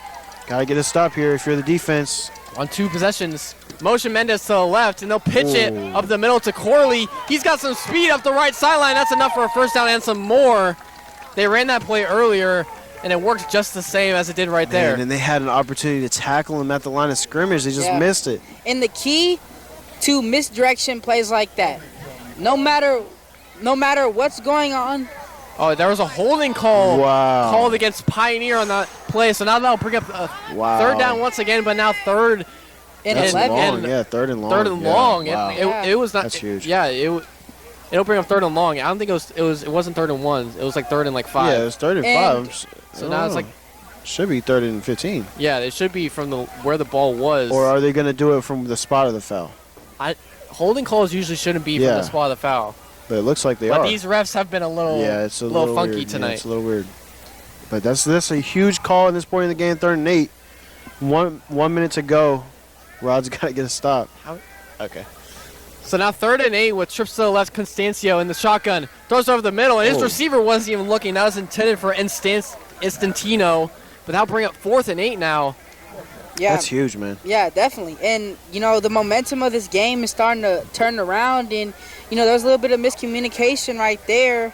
And I also wanted to go back to the play before on that holding call about how, that play was very good. But I think what the defense is starting to diagnose is that, no matter how many motions is anything like that, there will always wherever a puller goes, that's where the play is gonna go. Yep. And I was taught that very early, and I think that's something that they're starting to recognize now. You're going Constantino going for it on 4th and 8. Had trips to his left. He's gonna roll out to his right, throws it, and it's incomplete, nearly intercepted. Wow. And that'll be a turnover on downs. Rodriguez is going to take over just before the end of this 3rd quarter. There's 52 seconds left before we start the final quarter of this game. And this would be a huge culture moment for this Rodriguez young squad going into the future. This would be a huge win for them. And bowl eligibility, I mean, Josh talked about it. Playoffs, sometimes even bad record teams make playoffs, and you have a chance to fight. So if you can get some momentum to end the season, maybe you run the table. So that's what you're thinking right now if you're Rodriguez. And I really do like what I'm seeing right now tonight. It's a completely different squad. And with a bunch of sophomores as well. Yeah, it's a JV Starting squad. quarterback Jalen Fayed, the sophomore, in the shotgun. Hands off to Charles, and Charles is... Oh, man, he's making a lot of good contact tonight. Yeah, I'm liking it. Yeah, we've seen that all night where it's like he gets first contact, and after first contact, he's continually driving his feet, churning those legs, and getting at least 2 to 3 yards after the play. Yeah, he's moving. So now, after about 4-yard gain, or it'll be like 2nd and 6 now for Fayed. He's got trips to his left. He's looking over the play with Charles in the backfield. And there's about 14 seconds left and counting until the 4th quarter. But Fayed drops back pass, throws over the middle. Caught by Gideon Mayo. He's got a little room. He's going to score. No one in front of him. him. Touchdown, Rodriguez. Oh, my. Oh, another penalty. And a flag is thrown at the end of the play once again. I don't think this will affect I think it's probably the end result of the game, or of the play, though. But What Rodriguez in the takes the world? lead right before the start of the fourth quarter. 3 straight possessions, 3 straight touchdowns. Oh, my goodness. That's for the Mustangs. Huge, man. Unbelievable. That's just Mayo making everything happen right there. And like you guys said, like the quarterback play, he's been playing Yeah. good. Jalen Fayed, you know, Now it hats shows off up on to the him. stats. Yes. Yeah, hats off to him. Yeah. I mean, the It's work incredible. that he's probably been putting in, you know, as a sophomore and getting this moment to shine. And now he has a star receiver, not taking away credit to Trey Sias, but And he's an outside both receiver. Of them. Yeah, Both of them are and they're additions, both doing their thing. They're Yeah. both making their impacts. And, Yeah. you know, right there, he had breakaway speed. You know, that guy could have tried to jump on him and tackle him, but that breakaway speed to get away, and he was still able to do it. Look at number 16 on the sideline for Rodriguez, hyping people up. I love it. This reminds me a lot of last year's team, a lot of exactly. it. Yes. The energy, the defense even contain. Yeah, I love Going it. for 2, Fayed is under center. He's going to toss it to the right side to Sias. He's been in the backfield, breaks a tackle, but that's just not going to be enough to get to the line to gain. That was Conversion's going to be no that good, was a but it was sick close. stiff arm, though. I really like that stiff arm from Sias. Yeah, it looks like was close. 55 is kind of taking a deep breath after that. Yeah. Oh, that would have been so nice to get that 2-point because it would have been a 6-point game. But, you know, the lead is the lead. 3 seconds left in the third.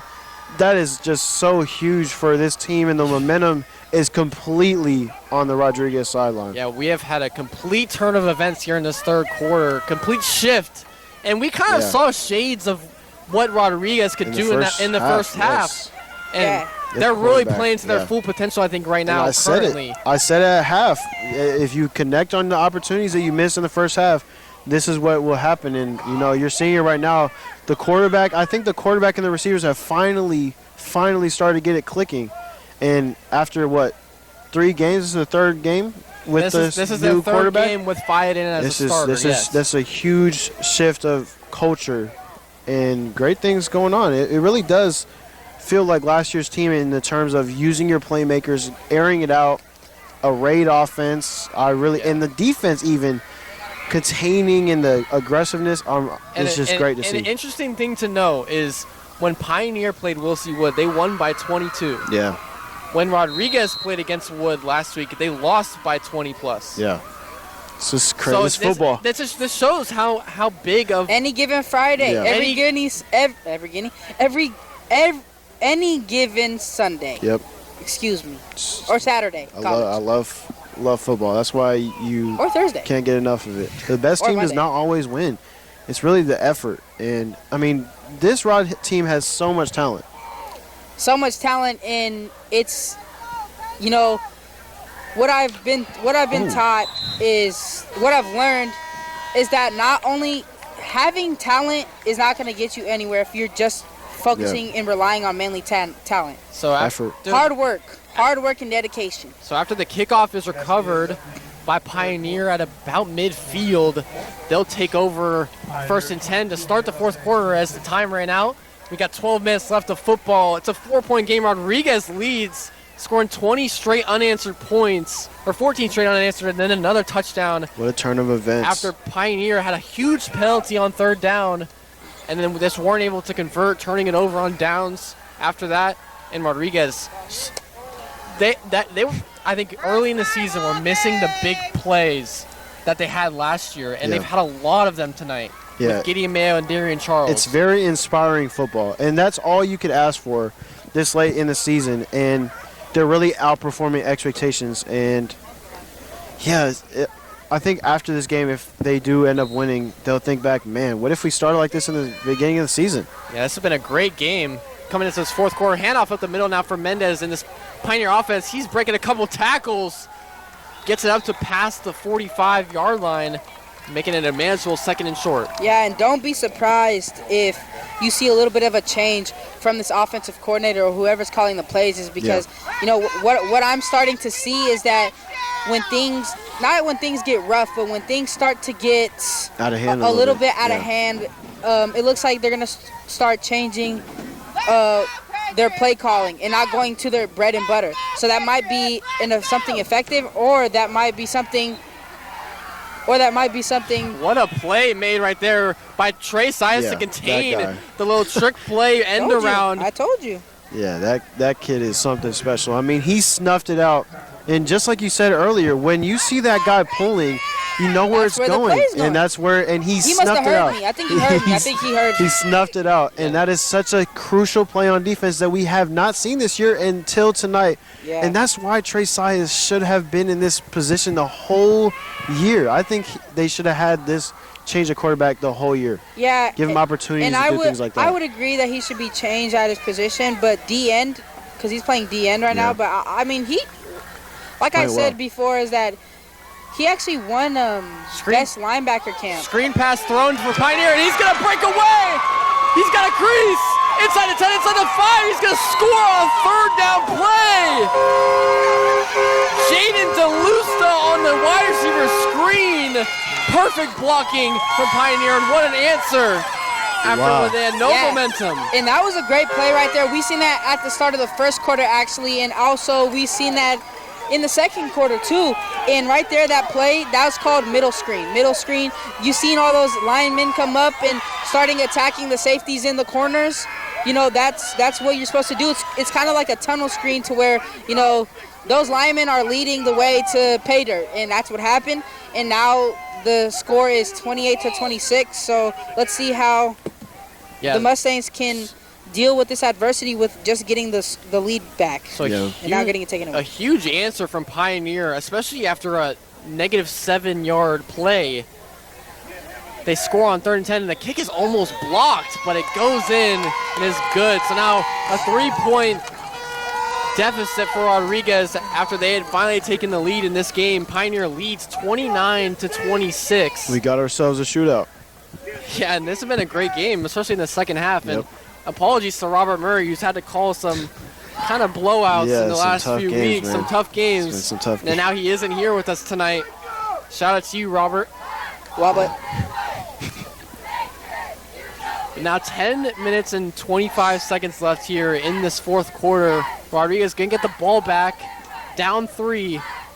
And what's ironic about it is the Rodriguez crowd just started chanting scoreboard, and then they allowed a touchdown right after that. That's hilarious. I mean, it seemed like Pioneer was just so flat energy-wise as they will kick off. And it'll be returned by Charles. Kind of bobbles at the 20-yard line, but he's going to take it up past 30. He's running to the left, trying to find some space. Runs up past the 35. Bulldozes a guy past the 40. Oh, Darian Charles, show off. Oh, my goodness. That is a way to fire your guys up. He's been doing that all night. Man, that's angry runs. This is a sophomore running back doing that to juniors and seniors. Yeah. Yeah, and it's plays like that is going to cause people to get hyped, get energetic. It's not the plays where you score touchdowns or have a methodical drive. It's those effort plays, where those explosive plays and highlight plays. I mean, like you just said, he's throwing around juniors and seniors like, boy, you older than me and I'm running you up. Yeah, he's got it. And that's a statement that he's making. Certainly showing why he's got all the stats on the stat sheet for this Rodriguez team. So I wouldn't doubt it if he gets this rock and starts toting it. Yep. Meaning that he starts, for the people at home who don't know what toting the rock means. So now 1st and 10. He's running the ball. 1st and 10 for Rodriguez. They'll start with the ball on the 42-yard line after a really good return from Charles. And they're going to call a penalty on Pioneer. And it's going to go 15 yards. Did they? I didn't see a flag thrown. The crowd here is confused. And we're confused as well here in the booth. But that will give a positive 15 yards to Rodriguez. So they'll start inside Pioneer territory. 1st and 10. Handoff up the middle to Charles. He's got a hole up the left side. He's using his speed to get past the first down marker and more. All the way down, and it looks like it's almost inside the 20. And like I said, toting the rock. That's what he wants to do. And look, he just made an energetic play, and he just made another one. He's gonna take his guys there. He's gonna make sure that this team doesn't fall apart. He's gonna make sure that everyone's hyped, everybody's energetic, and all these big boys up front want him to score. Trying to keep them in this game. And that's what happens when you have such a brotherhood, is that you guys like heart in your mind is connected together. Well, we talked about it earlier in the week, Dom, how Charles, even though he's a sophomore, he's been a leader for this team in practice. Exactly. And it's showing right now in the game. 1st and 10 from the 20-yard line, just on the edge of the red zone. Oh, and it's a fumble! Recovered by Pioneer! He's going to return past the 50, inside the 40. He's going to go all the way! Touchdown Pioneer, and what a blunder from the Mustangs! And the crowd here on Pioneer sideline is going crazy. Oh my God, the decibel level over here is actually kind of insane. Oh my goodness, that play call is not, that's not the call. Oh. And I think that that might just take, excuse the lady in the back if you guys can hear that, but. I mean, it was just a handoff up the middle to Charles. It was a handoff that was bobbled. It was a handoff that was bobbled a little bit behind him. And there was a guy in his face, too. And, you know, that was the man that we were just talking about, Darian Charles. And, you know. It's just poor execution on all fronts. I don't like the call either. I mean, you just do the same thing over and over again. You give out, you have such good field position, and that's just demoralizing after a great run by Charles. This chant right here is actually kind of crazy. They're saying Patriot power. I do not know. It's just one fan that's been carrying the whole crowd. Yeah, she is. So the extra point is up. And it is good. So now make the score 36-26. Pioneer gets back to that 2-possession lead after a rough third quarter for the Patriots. I can't get over the DIY horn. The horn attached to the do-it-yourself screwdriver.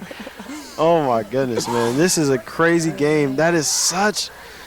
But I mean, there's still a decent amount of time left. There's just under 9 minutes, 8 minutes and 58 seconds to go for Rodriguez. You just and they're about to get the ball on this kickoff. That's just a crucial missed opportunity. You're inside the just on the tip of the red zone. Excuse me.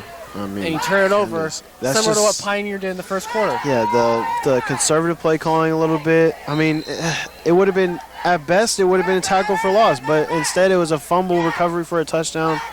Yeah, that's just so unlucky. Not only was a fumble, but a fumble recovery for a touchdown. That's what makes it so gut-wrenching and heartbreaking for Rodriguez after they had just taken the lead a few minutes ago.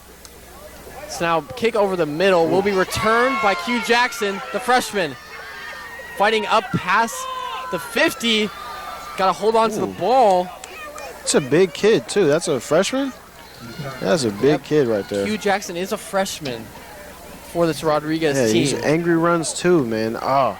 What also is so unfortunate about that fumble is that Charles had just had an explosive run. And an explosive kickoff return. Yeah, and the kickoff return. And the reason why he had an explosive run, like you said, Mingo, is because he energized his teammates to block for him. And, you know, that just kind of takes away from the energy. But if you're Rod, you know you're still in this game no matter what. So yeah, and right now I'm seeing a man look. So I'm looking for Gideon Mayo, number 14, right here. Yep. Trips to the right. They're going to motion Joshy to the left, and they're going to call a flag in the middle of the motion. I think the right tackle moved. Maybe he flinched. They're going to call he flinched.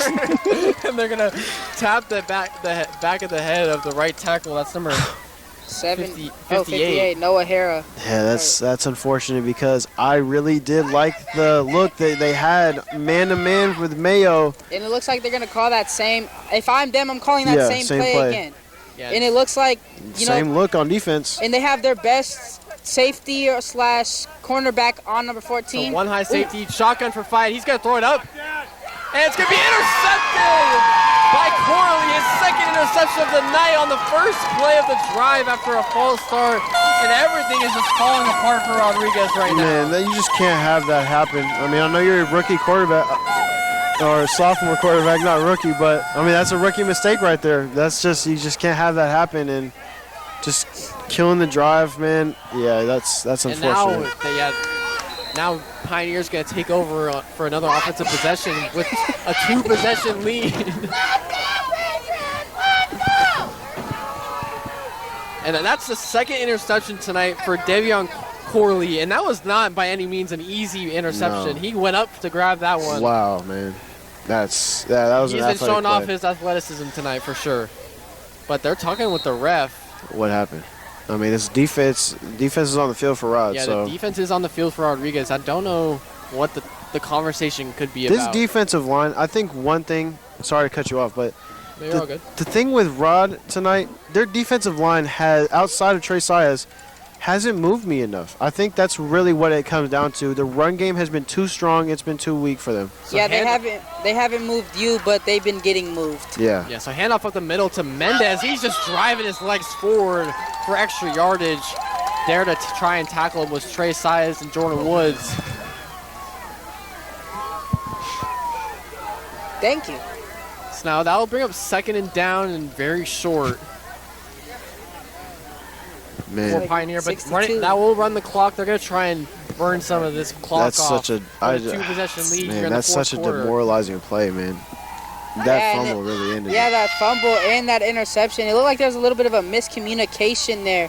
It actually seemed like number 5, Corley, was jamming number 14, Gideon Mayo. Handoff up the middle to Mendez. He gets all the way up past the 50, and that's too easy. easily enough for a first down. Way too easy. It's been like that all night. Yeah. No push up front. And number 14, Gideon Mayo, actually shock released number 5 actually into the position to make that interception, which is actually, oh, it looks like the crowd wants a touchdown.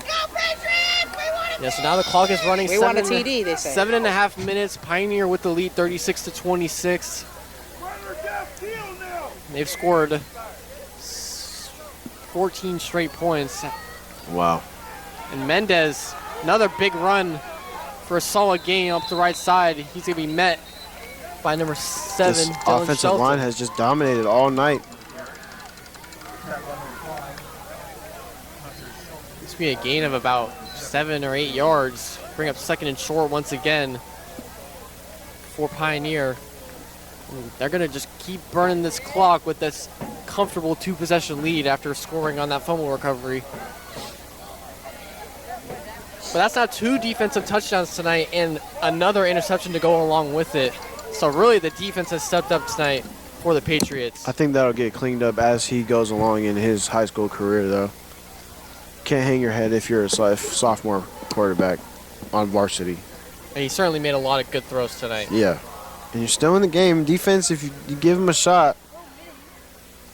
Yeah, they're draining as much clock as they can. 6.5 minutes to go, and they're going to hand off to Corley. Oh, and he fumbles the ball! And it's recovered by Rodriguez! Oh, he fumbles on a big run, and now that was recovered by Dylan Shelton, the senior. What a huge blunder from Rodriguez and now from Pioneer. And that could be shifting the tides. That might be able to. They might be going turnover for turnover right now, and you know, that's they pretty much just got that. They kind of even that playing field right now. You know, they got a fumble. Now Pioneer has a fumble. That's now huge. maybe after they score, if they can score a touchdown here, maybe they can emulate an interception as well. Yeah, I mean, certainly if you score fast here, you still got 6.5 minutes to go. All your timeouts. Down by 10, Rodriguez with the ball after forcing a turnover. Take care of the ball. Take care of the ball. That's all it is. You got one-on-one outside again. Sophomore quarterback, Fayed in the shotgun. He hands off to Darian Charles. He breaks a few tackles. Another one. He bounces to the outside. He's got some room on the right sideline. And a big run from Darian Charles, breaking 4 different tacklers. Yeah, I mean, put him. Wow. I mean, put his jersey out in the rafters after this game. I mean, wherever gym you want to put it in, put his jersey up in the rafters after this game. This is an incredible game from him. That is one of the best runs we've seen in the whole season so far. I mean, that's just incredible. And that's glimpses and flashes of what we're gonna see from that guy. I mean, we've seen it multiple times. I mean, he was about to be tackled in the backfield as soon as he got the ball. D linemen. By 3 D linemen. And then he had a stiff arm right after the line. And that like bursted him. That gave him a burst. 30 yards. So now a read option taken by the quarterback. He's dragged down. Might have been a horse collar. No flag. No flag is thrown. Oh, they missed. No. That was a crucial flag right there. Yeah, that was definitely How do you a horse miss collar. that? That is. Oh, how do you miss that? He clearly grabbed his collar. Yeah, and it looks like the fans are saying do it again and even do a flag again. Well, yeah, I'm looking at this Pioneer defense, and they look tired. Tired. Yeah. They all got hands on hips. They got D linemen. How is that not a flag? Yeah. And as you just said, Holden, if They're I'm an going quick. offensive coordinator, Yeah, quick going game, quick. Yep. let's go. Come on. All right, so You got one-on-one to the outside second and again. 10, just over 5 minutes to go. Gotta go. Oh, he didn't know the play call. Young Fayette. quarterback. Fayette to the shotgun. Jordan Woods to his right. He's got 2 receivers Gotta set. go. Saez and Gideon Mayo to the Gotta weak go. side. Snaps the ball. Throws to the Got left him. side. Complete. Caught by Joshi. He's going to Where break a going? tackle. Break it to the inside. And he's fighting for extra yardage. A great run after the catch from Joshi, the Wow. junior. Now you gotta hurry up. Yeah, you gotta hurry up. That's a first down, so stop the clock. Yeah, still gotta get the play call. Yeah, and it looks like number 19, Darian Charles, is coming into the game. Maybe he needed to take a little bit of a breather after that run. Gotta But this go. is the exact same yard spot that he was at when he fumbled. So let's see if, maybe he doesn't do that again. So Fayette I is wouldn't in run the, it. is in Throw the it again. shotgun, trips to his They got right, trips to the right. far It's side wide of the trips. field. And Fayette's going to keep it, and nothing's going to happen. Lose yards on that play. Big play made by number 55, Owen Zickler for Pioneer. I don't like that play call, not one bit. I want a pass play right there. If I'm the offense, and now, that's just loss of yardage. Maybe a little bit of a rollout play. Yeah. Been nice to the wide side of the field. And now Yeah, you're taking trips off to the so right. much time off the clock, Yeah, man. now under 4 minutes. Clock is ticking. It's not a 55 one-score seconds. possession. It's not. You got to know that if Yeah. you're the coach. This is bad situational awareness right now from the coaching. So that's 2nd and 11, or 2nd and 15, excuse me. The scoreboard is not updated. Oh, High my. snap for Fayette. Has to grab it on the fumble. Rolls out to his right. He's going to have to get rid of it. And just throws it out of bounds. Smart play from Fayette. He gets pushed out of bounds. There's going to be a flag thrown. Oh, what a mistake from Pioneer. A late hit. Looks like it's what the call is going to Wow. That's a big mistake right there. Stop. The clock is stopped no matter what, but yeah. It's going to move the chains. Yeah, that's going to be a personal foul. It's going to be 15 yards. That's Yeah. going to be an automatic first down, I'm first pretty down sure. as well. That's So huge. It was going to be a long 3rd down play for Rodriguez. Imagine this comes down to a field goal. I don't know, but this it got real quiet. Yeah. It got real quiet. I don't know what happened. The I refs think- are talking about it, and they are going to move the ball up. That was a late Wow. hit. Yeah, I mean, It it's was clear. definitely it's a late hit. I mean, yeah, but this game, imagine it comes down to a field goal, man. It's like 50 seconds left in the game. Rod down by 3. Mason, we're not there yet. That'd be crazy, We're not there man. yet. Yeah, we're not That'd there be yet. They still crazy. got to make sure that they can score a touchdown You here. got 3.5 minutes. Got to have good situational awareness if you're the I quarterback. believe Rodriguez still has all 3 of their timeouts, if I'm not mistaken. Yeah, I think so. I think so too. All right, so the So what's chains, happening? the chains got to move. And it still shows 3rd down. Well, the chains aren't lined up with the This ball is at all right now. this is a blunder from the doesn't refs look tonight. like I mean, Yeah, I don't know. This is supposed to This be an is automatic first down. it says first down on the scoreboard. Saez got is in a Saez, quarterback, drops back to pass. Oh, and he's going to get hit very awkwardly trying to take it up the middle. So It looks like the ref said What that is that was happening? 3rd down. how? I seen him put his hand up in This the is a air, 4th down. And Saez is and now it's 4th limping off down, the and he's going to field. limp off the field. But if it's a personal foul, I'm how pretty is sure it the not ball- a first down? oh, It's, the ball, I think the ball is a yard away from the chains, maybe. I don't.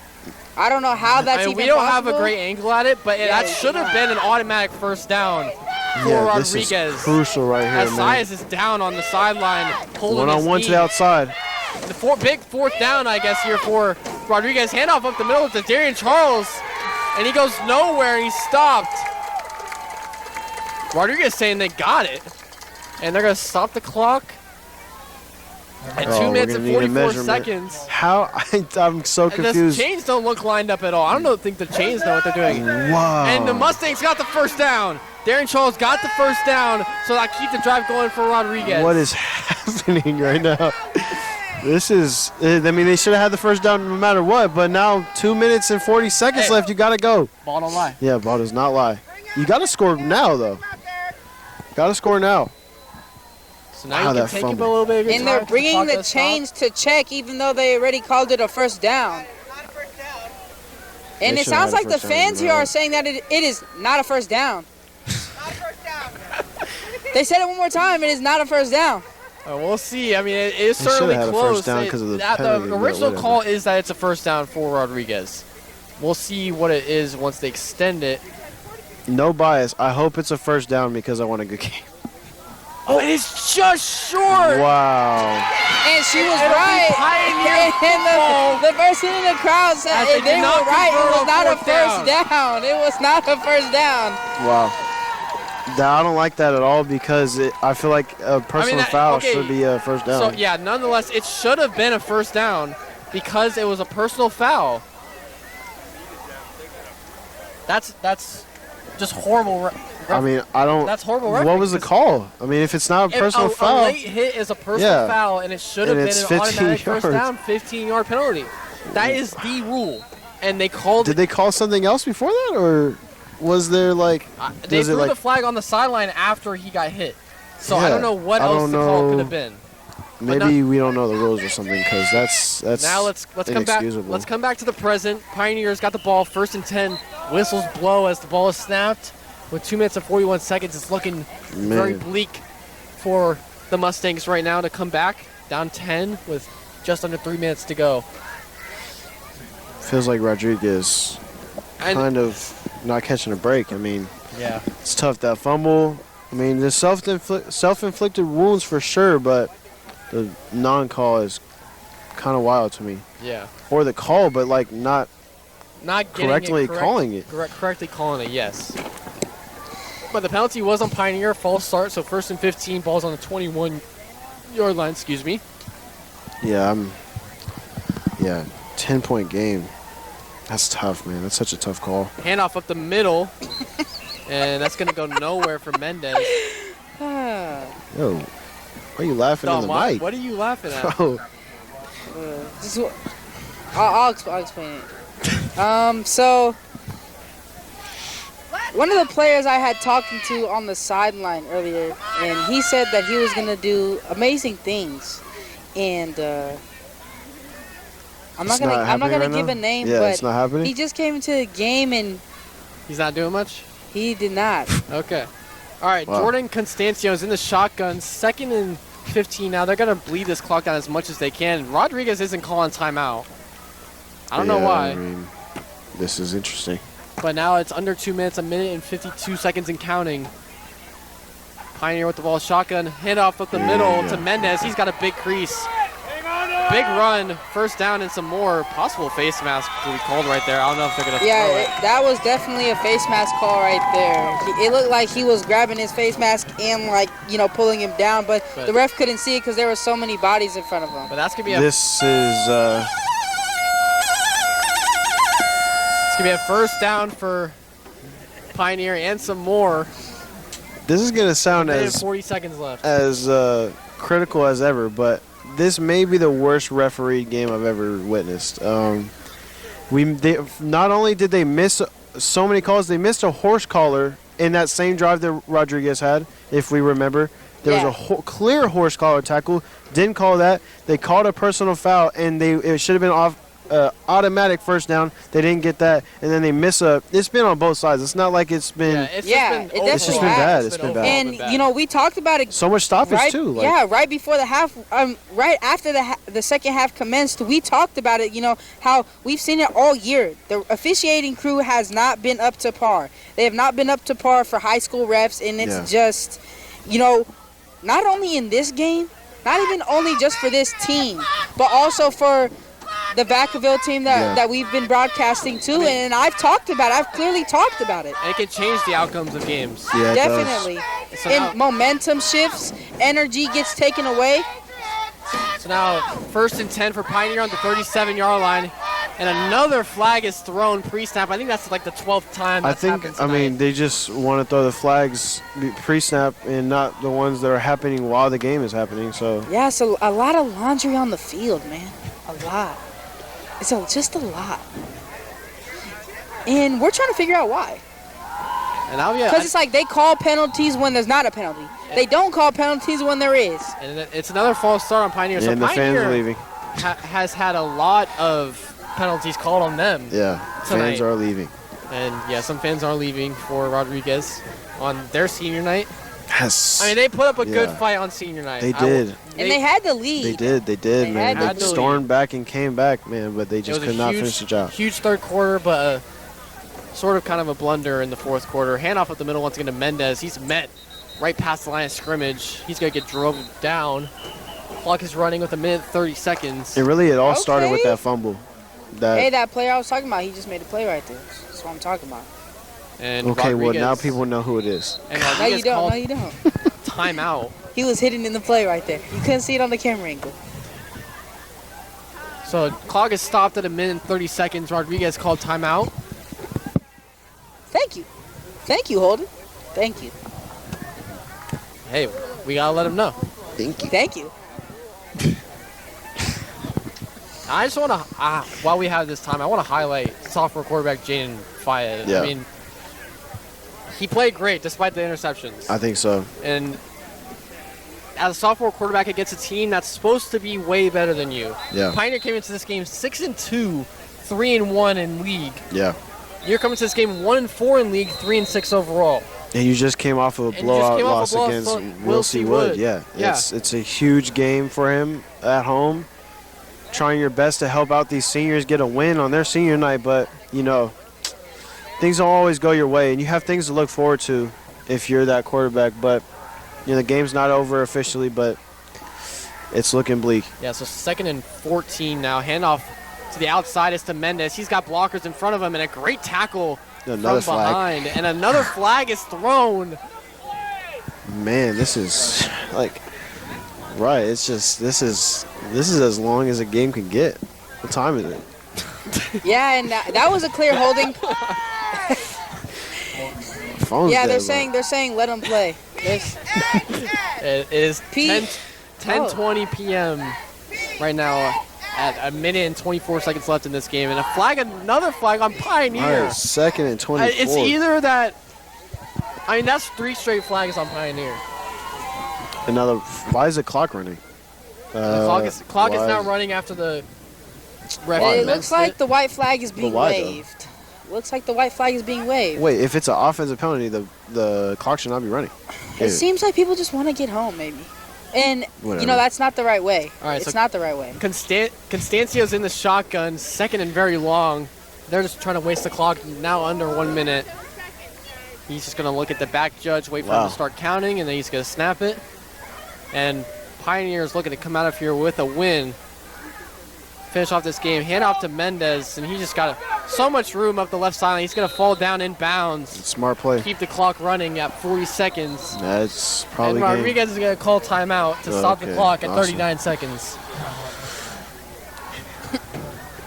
It's getting colder and colder. Yeah, and I think that maybe it's a little bit too late for that timeout to be called. And, looking forward, I feel like it's safe to say that we can look forward. Yeah, we can. We don't know what the schedule has for us as a broadcasting crew next year.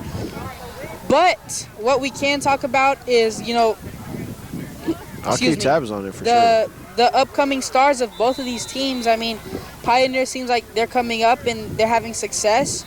And the same thing goes for, these Mustangs team is, I feel like, going into the off season, working hard and finding your identity. Finding your identity as a team. And I talked about it at the start, with the changing head coach, that really affects it. But as players and having a brotherhood, you got to figure out how can we come up as one together. The team that I was on, I was playing with them since I was a freshman. We had the same coach. We all pretty much were on the same JV team. We were on the same varsity team, and we all came up. But not only did we come up as individuals, we came up as a team, as one. And that's what I feel like this team needs to learn. And maybe that's what we're going to see from them next year. So a lot of upside and potential for this young Rodriguez team as Darian Charles sophomore showed out and a bunch of other sophomores showed out as well tonight.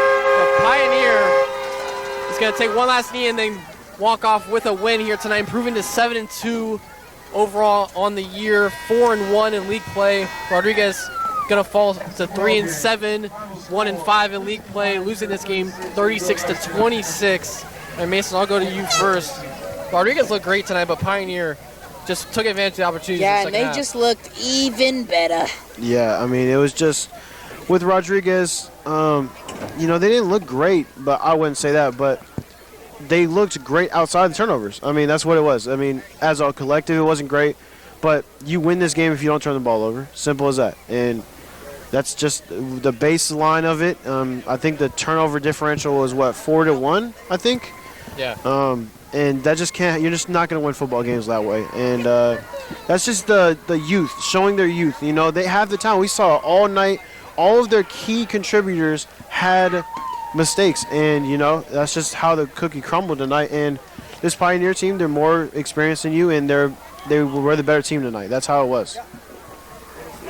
Yeah, and you know, like I just talked about, very bright future for the Stars, and you know, maybe we can see Pioneer if they, I don't know if they'll face Vacaville in a playoff game if they have the chance to be in the playoffs, but for Rodriguez, you know, they're gonna go over to this sideline or to this end zone, and they're gonna, you know, look at the season and talk about it and learn how they can get better next year. So we're glad to see what they've accomplished, and we're going to see what they can do next year. Yeah, certainly a bright future for Rodriguez, but that'll be it for us here on the Solana College Sports Network. Final score is Pioneer 36, Rodriguez 26 here at Rodriguez High School. My name is Holden Beers. Alongside me on tonight's game, I had the pleasure of calling this game with Mason Flores and Domingo Danes. Yeah, thank you for the opportunity. We will see you all next time.